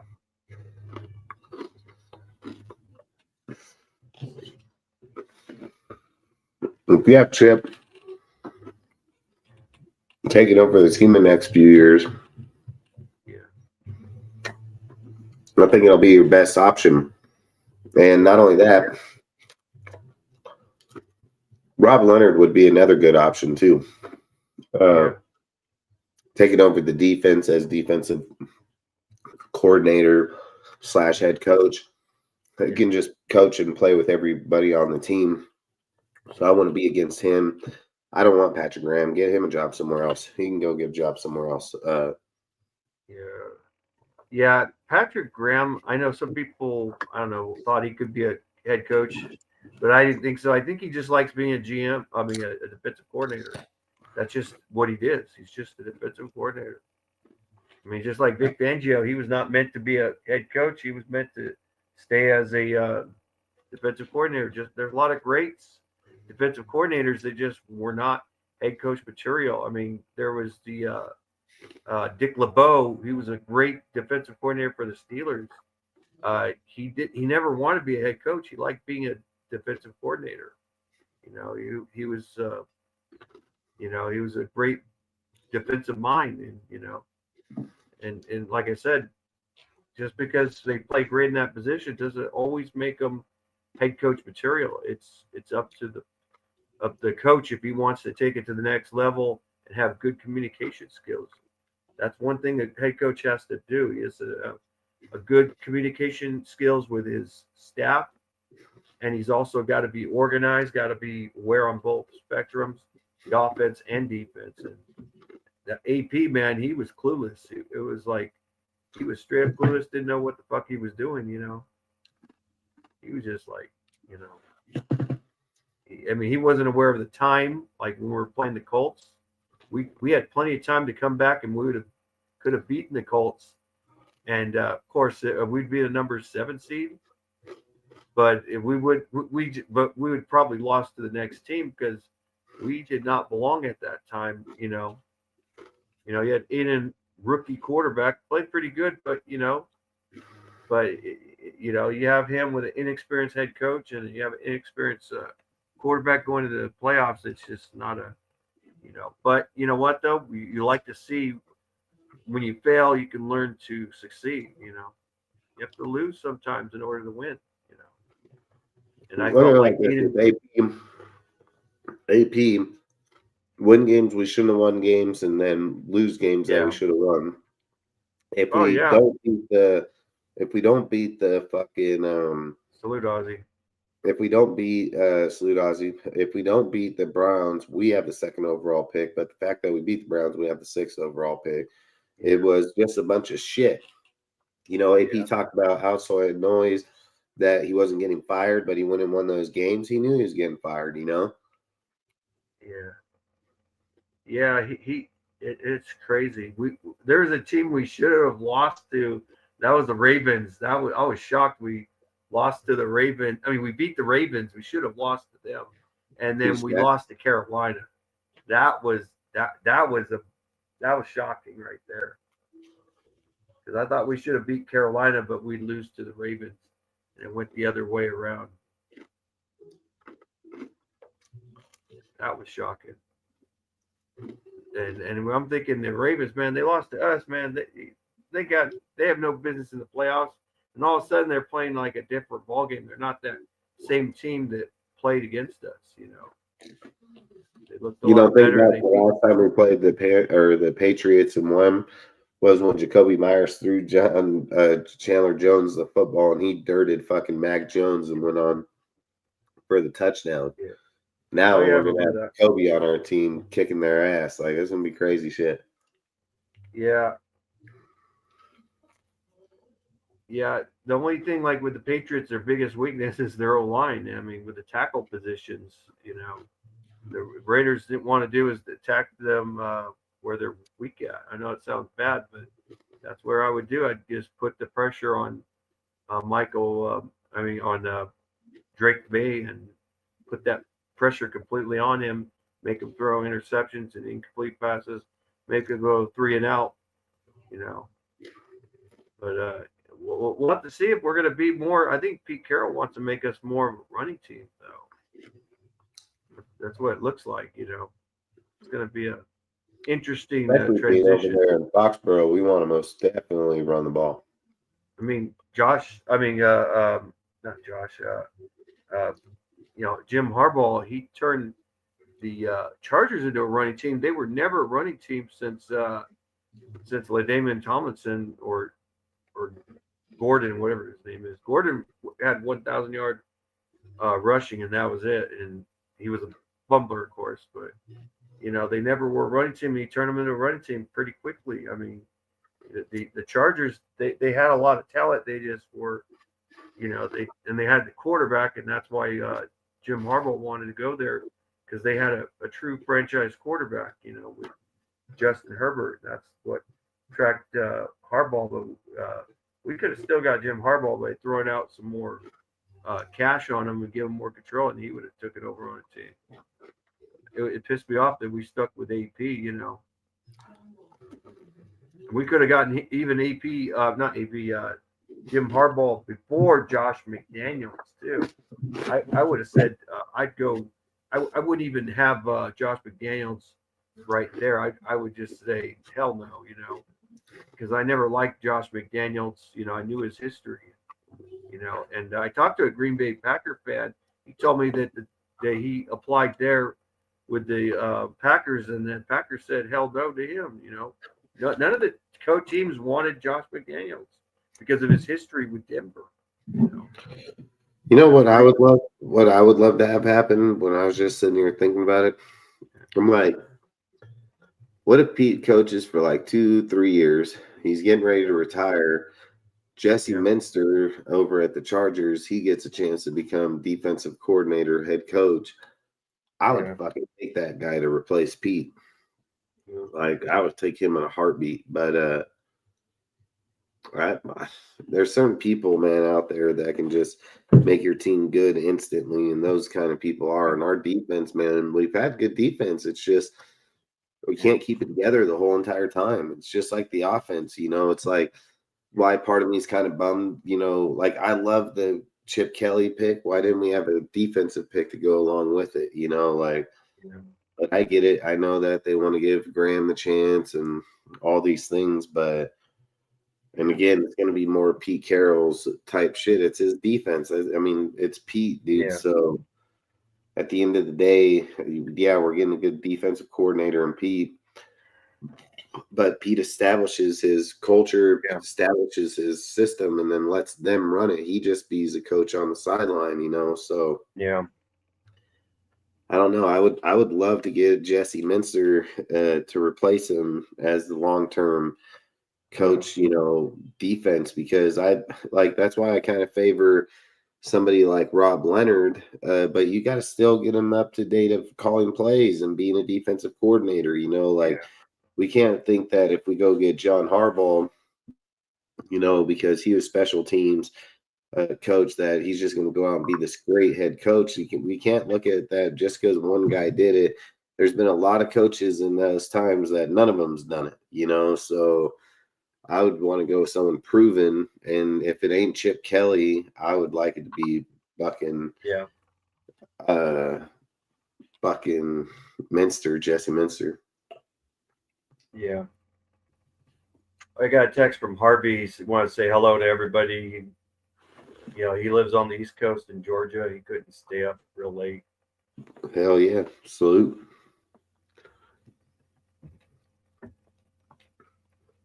Yeah.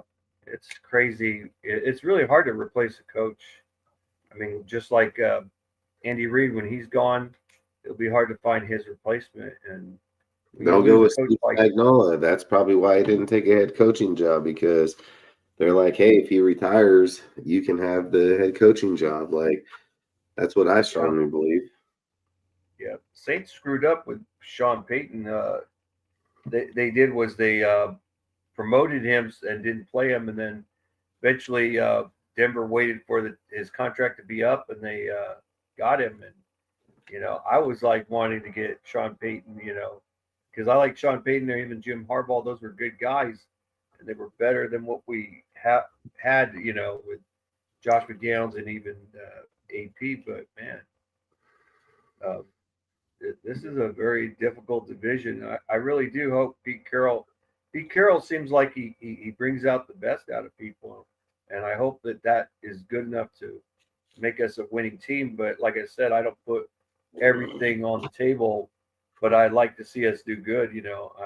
Like I said, I have to put myself up for disappointment, because if I put too much hopes, then when we fail, the failure hurts more when you have high expectations. You gotta sometimes have your expectations a little bit low, not too low, but like 7 or 8 wins. Yeah, I salute Seth. Yeah, you just gotta say, you know what? I hope it's better than so. 7. If we get more than 7 wins, I'll be super happy. I mean, you know, we get 7 wins. That's still an accomplishment, in my opinion. I think that's better, like we were saying before. You know, yeah. But hopefully we will do better. And like I said, you know, I remember us being a winning team when I was in my 20s, watching the Raiders. I was in my apartment cussing like an Irish person, you know. And I remember we were getting our ass kicked by the Colts, and I was like, God, and against Young Peyton, and we came back and we beat them. And instead of cussing, I'm like, hell yeah, we beat the. We figured out what Peyton Manning does those audibles. He keeps audibling it like crazy, doing the no huddle, man. And the guy was good. I mean, he was like, this guy's going to be great, and he was. You know, we had Rich Gannon, you know, and now today Rich Gannons are obsolete now in this era. You know, it's a different era. Everybody plays different. The defenses are faster, quicker. You know, but you know. And it's hard to find a good quarterback, you know. It's very hard. You know, nothing is ever guaranteed, you know. You know, you can see a quarterback that looks like he has great potential, then all of a sudden he sucks, you know, and it happens, you know. It does happen. Like look at Jamarcus Russell. Everybody, even me, I thought he was going to be a great player. He had great athletic ability. The only thing was he was just a big dummy, didn't look at film, didn't do anything. You don't do that thing, you're going to fail. And this is where I say, like Kyler Murray's doing the same stupid crap that Jamarcus Russell's doing. He could be talking himself out of a job. He needs to look at that film, be a little more disciplined. The fact that he's a small quarterback, he really needs to be more disciplined. Because when you're a small quarterback, you can't see over that O-line. You have to go outside the pocket or take big steps. And, you know, it's not good being a small quarterback at 5'10" or 5'9" or whatever, you know. That's too short. Even me, I'm 5'9". I would be I'm a midget compared to all these other quarterbacks, you know. Yeah, Russell Wilson, I don't think Russell Wilson's I think he's gonna play probably a few games with the Jets, and then they'll probably put Jackson Dart in because I've seen how he played against the Pittsburgh Steelers, man. He made too many stupid mistakes, and they protected him pretty well, and he just didn't do well. And Russ's contract, he can move off him easy. Yeah, and look, he already has deep pockets. He could retire right now and be happy. He could take his wife to France and just have a happy day. I mean, the dude, his pockets are deep already, you know. He doesn't have to prove anything. He's already needs to just go collect that Social Security check and cash it in right now. You know? I mean, Vax Carr got $195 million, and he's retiring at 34 years old. I mean, come on. Yeah, and well, Derek Carr got injured in that. This is that Green Bay Packer game that he got hurt where he got tackled so hard that he hit that tundra in Green Bay, and it's like concrete there, and it messed up his shoulder. And I think he should get that surgery, you know, get it fixed. Whether he stays retired or not, you know, he should still do that. That thing could mess you up more, you know. But you know, it's sad to see him retire and everything. I mean, I'd still like to see him play, but he's got to do. And plus, he's got concussions. That's the one thing I didn't like. He got concussionized, you know. So he's going through the same thing that Andrew Luck went through, you know. He just said, "Fuck it, retire." You know, it's not worth, going to become a vegetable. You know, that's same with Tua. Look at Tua; he's young, got so many concussions. He's looking like he could retire from the Miami Dolphins. I mean, these guys when they take those hits, concussions, when you run around, that's where you pay the price. You know. But I think Miami's going to really falter. I mean, in fact, with Tyreek Hill wanting out, and they just were they were doing good for a while, and then they just fell to the graces. You know, and that's good news for the Patriots because they could take that number 2 spot. You know, And the Jets, they don't benefit the Jets. Jets are just going to straight up suck more. I mean, I don't. I really don't see their coaching that impressive at all. But yeah. No, I mean, I think there's a lot.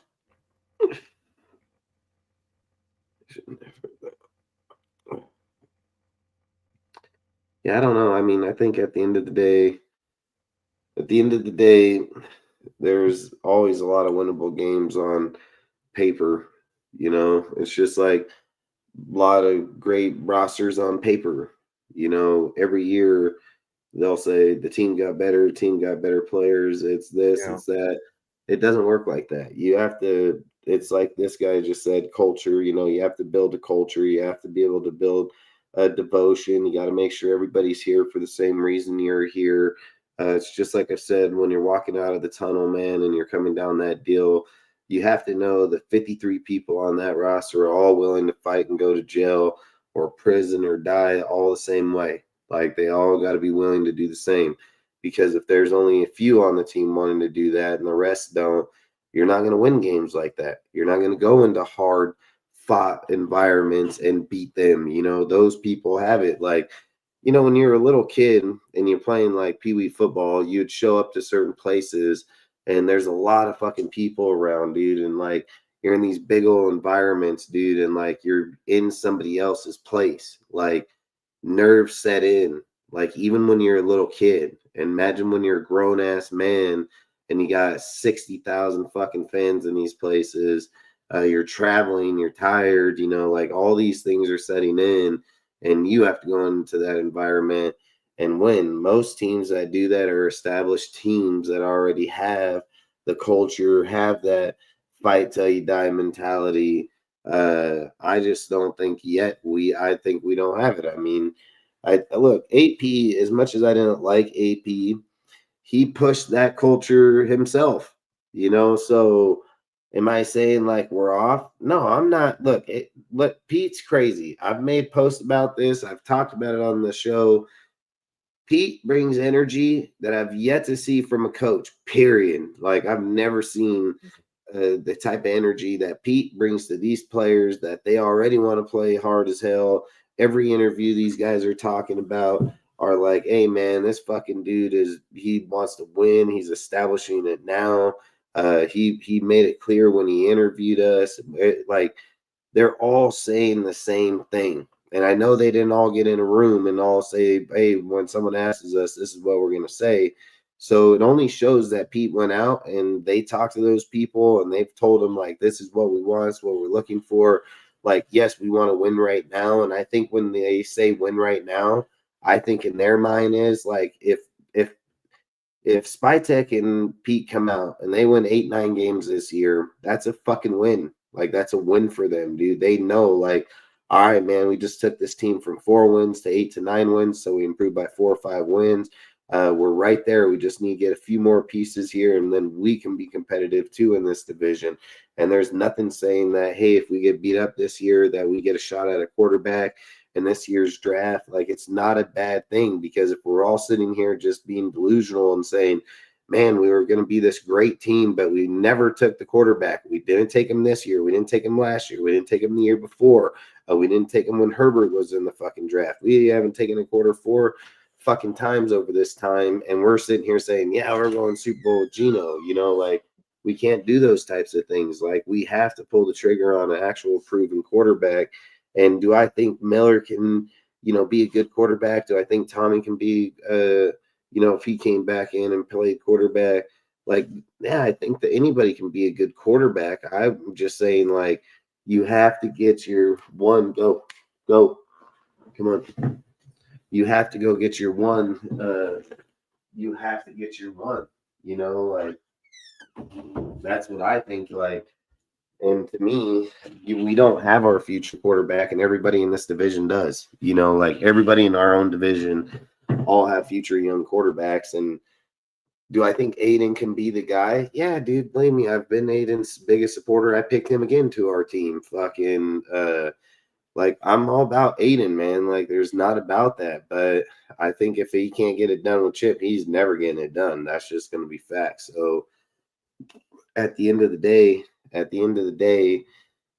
I hope that this team gets the 8 or 9 wins. Like, honest to God, like, I just hope we get those 8 or 9 wins. If we don't get those 8 or 9 wins and we only win fucking 5 games, we're probably in a lot bigger trouble than people think, because I've said this. Pete went out and identified the number one spot that we lacked at in wide receiver.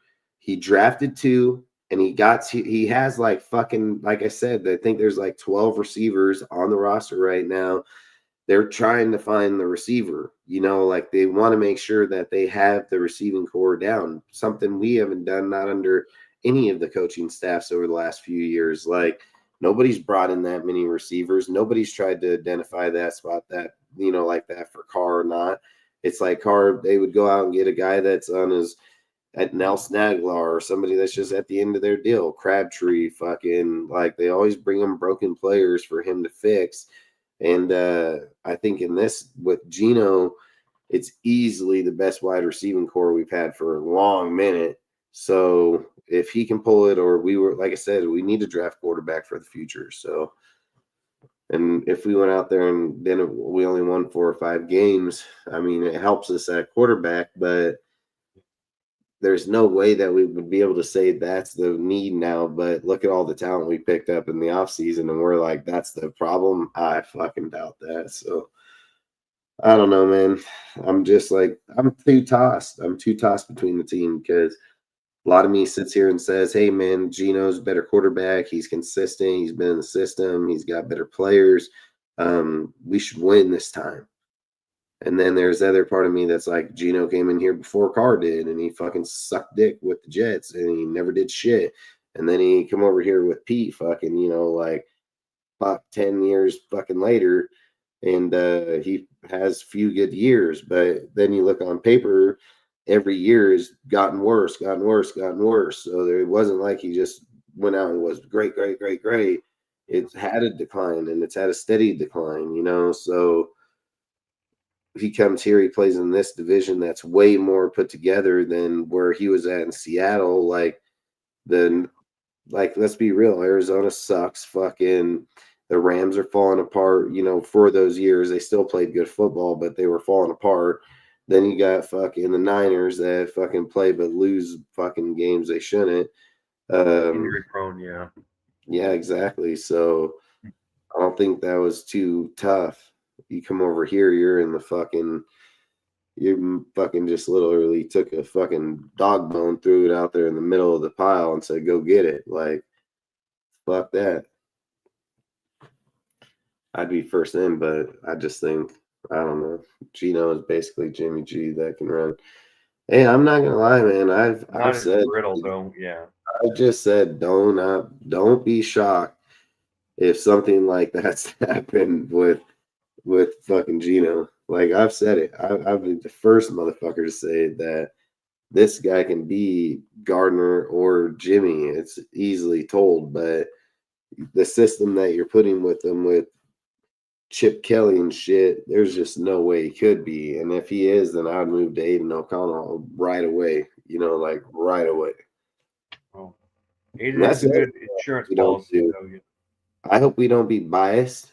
I hope we're not biased to the player. Like, I hope if he sucks, we fucking bench him. You know what I mean? Like, I hope we don't sit here and say, oh, let's play him 7 fucking weeks and then try to bench this guy. Like, fuck that. If he sucks in game 1 or 2, I'm benching him, So I hate when they say this is our guy and they go out and trade for him. Like, desperation sits in that you don't want to trade for a guy and then fucking want to bench him. You know what I mean? So I don't know. Geno looks good in camp, though. So, I mean, he looked really good in the whole camp. Every single thing I've seen of him or talked to people about, he looks really good.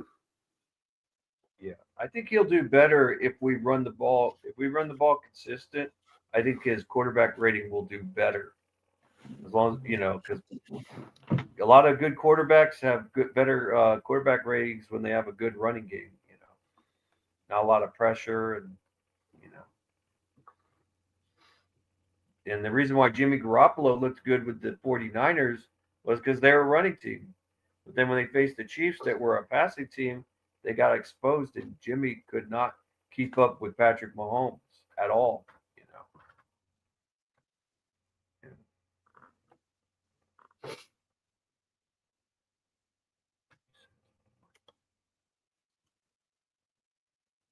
Yeah, Derek Carr was drafted. We were not a We good said we're gonna win organization. 10 games every year. Fuck it, I ain't gonna lie there, dude. We say that shit all the time. Yeah. Yeah. Derek Carr was. Yeah, he when he was with Dennis Allen with the Raiders, he had nothing around him, and then all of a sudden, when we got Jack Del Rio, we started to build up. It took 2 years for that offense to get good, and we had a fifth ranked rushing offense, in 2016, and then Derek Carr gets hurt, and people think, oh, Derek Carr's not the same again, and the truth was we got rid of Bill Musgrave, which was a big mistake. We had a very simple offense that looked so stagnant that the defense knew what we were doing because it was so readable, And as Todd Downing, he was the worst thing. People forget it wasn't Derek Carr, it was Todd Downing. You had Amari Cooper not even moving in motion because they like to put Amari Cooper normally in the slot, as a slot receiver, and they didn't do that. They had no motion man at all in all 16 games at that time. That's why we went 6 wins, and then Jack Del Rio was fired, and we hired Gruden in 2018. And of course, the Michael Crabtree and Talib of the Denver Donkeys got into a little fight. I never liked Talib. I thought the NFL should have fined that fool for ripping Crabtree's gold chain, and Crabtree was just tired of it, and he swung at that fool. But, well, let's see, Rio. No, and yes, getting rid of it was a huge mistake losing Musgrave. I mean, when you had that chemistry, I mean, sure, did Musgrave do well on another team? No, he went to the Denver Broncos. He didn't do well. His chemistry was better with the Raiders. And he wasn't the greatest OC, but he was good for us, though, But yeah, and yes, when it was Gruden and Mike Mayock, they got a lot of steals. We got Mad Max Crosby, Malcolm Kuntz. Yeah, we had Nate Hobbs. All these guys were steals. Hunter Renfro too, but just that I didn't agree with some of the picks, like the Cleveland Farrell, and I didn't hate Cleveland Farrell. He was a good player. He just wasn't a 4th round pick. He was not an edge rusher. He was never an edge rusher. He was a pass rusher, just like Tyree Wilson, just smaller. But he was a defensive tackle / defensive end. That's what he was. He was an inside guy, not an outside guy. And we could have gotten Josh Allen. We could have got Devin White at the time. There were a number of guys that were higher. They were much higher than Cleveland Farrell. And that was a mistake by Mike Mayock. The better picks that were early first round was mostly Josh Jacobs and Henry Ruggs, but that Damon Arnett, man, that was a bust. We should have never gotten him. We should have traded Arnett's up. trying to make a pushback in the NFL right now from the CFL league. He's trying to get on a team this year. Oh, Ruggs, yeah. No, Damon Arnett. Damon Arnett. Oh, I'm surprised he's not in prison or jail right now. I mean, that we could have traded up a pick and gone past the Cowboys and got CeeDee Lamb. Could have had Ruggs and Lamb. It could have been done. That would have been an A+ grade to get 2 of the best wide receivers in the draft. That's fact strength. Manning ain't coming next year. He'll probably be in the 2027, 2028 draft, somewhere in there. That's the older brother's son. That's Cooper's son, Archie. Yeah, Cooper's son. Yeah. Named after the granddaddy. Mm-hmm. Yeah. Well, have to see. I've heard some people say he's good and others saying he's overrated, but I don't know. Just got He's to see good. how. He's gonna be good, man. Him and Nico both will be good. Yeah. See, I mean, sometimes like the draft, it's a stock market. There's good. Sometimes there's good quarterbacks are very high, and then they weren't very high. I said it this year that the quarterback position wasn't that great, and it wasn't. It was better last year, but you know. Now I never thought Shadur Sanders would go all the way to the 5th round. That thing shocked me the most. You know, I thought he was going to go, to the 2nd round, but I didn't think he'd go number 5. You know, that shocked me. You know, I was shocked. I thought he was going to get taken in the 2nd round by somebody.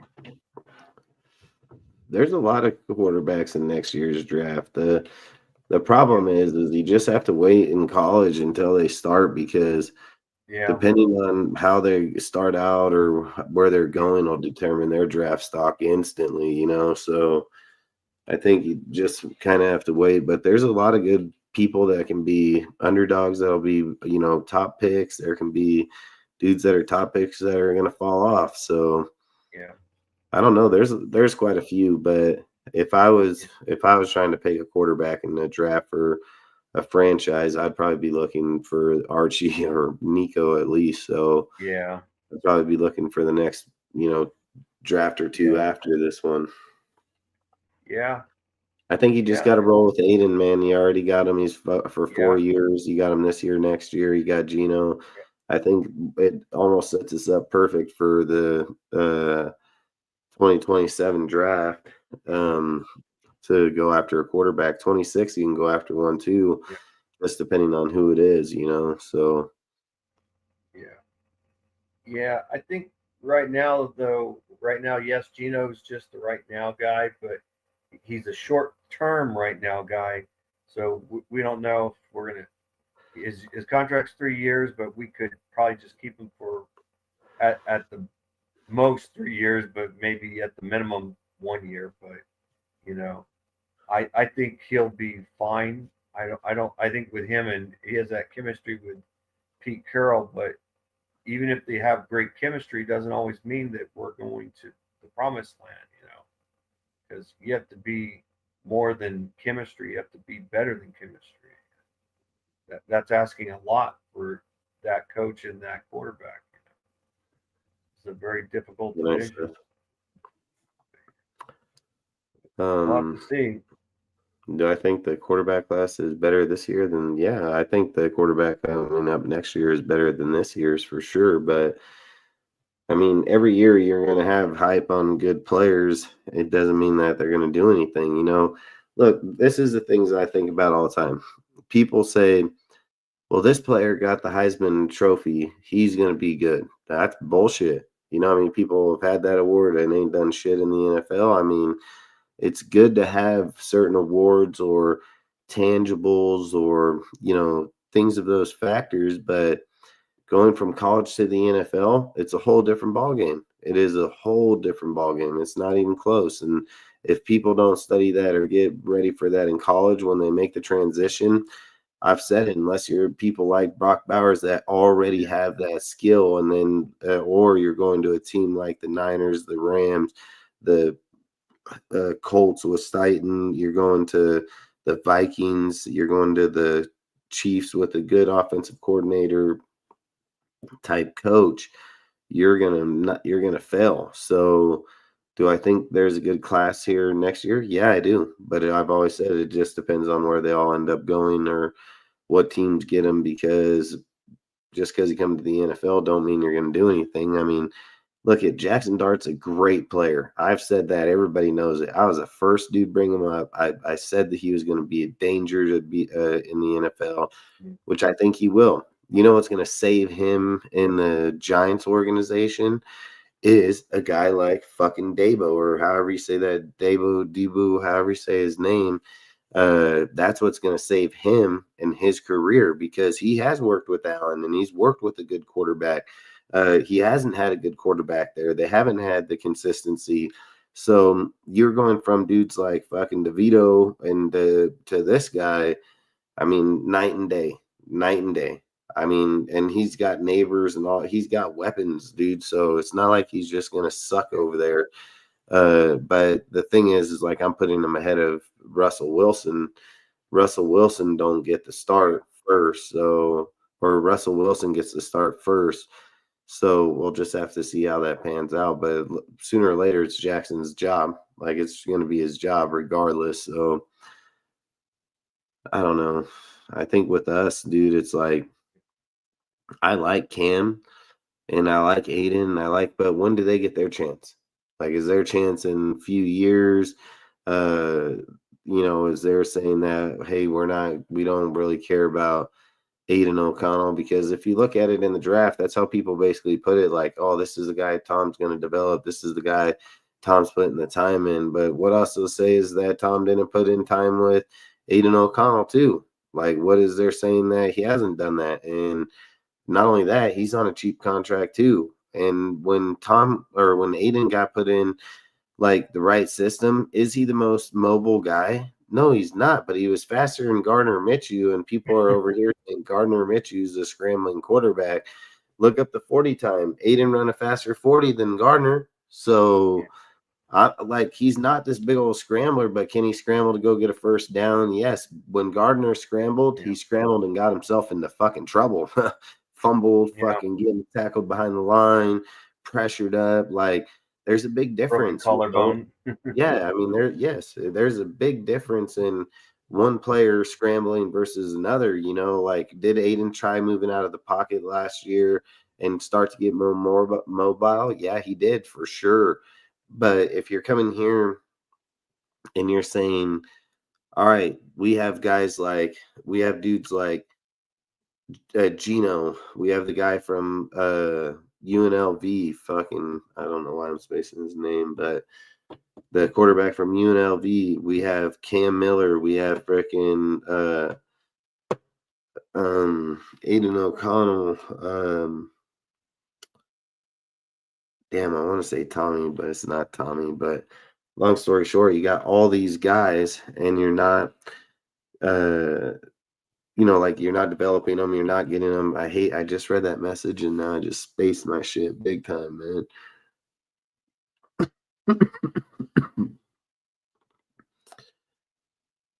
You're not developing them, you're not getting them to be good out there. I think if Russell goes out and plays 8 games and he sucks, I think it would almost be better to keep him in the game. That way you can develop Jackson Dart to be able to be the successor. But in our deal, you sit here and say, okay, all the guys that we brought in, UNLV, Miller, I don't know why I'm spacing the other guy's name. I mean, Mella, that's the quarterback's name we had got. Who might not even play quarterback. He could play wide receiver. Yeah, he's going to play wide receiver.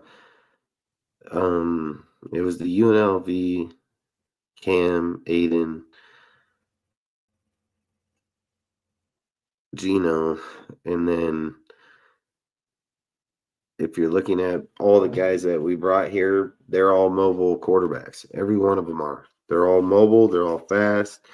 So it kind of tells me like, hey, they want to go after a fast quarterback that can scramble, and that's going to kind of leave Aiden left out because he's not going to be able to scramble. He's not going to be that guy. And I believe if Aiden tries to do that, he's going to get hurt and he's going to fumble the ball.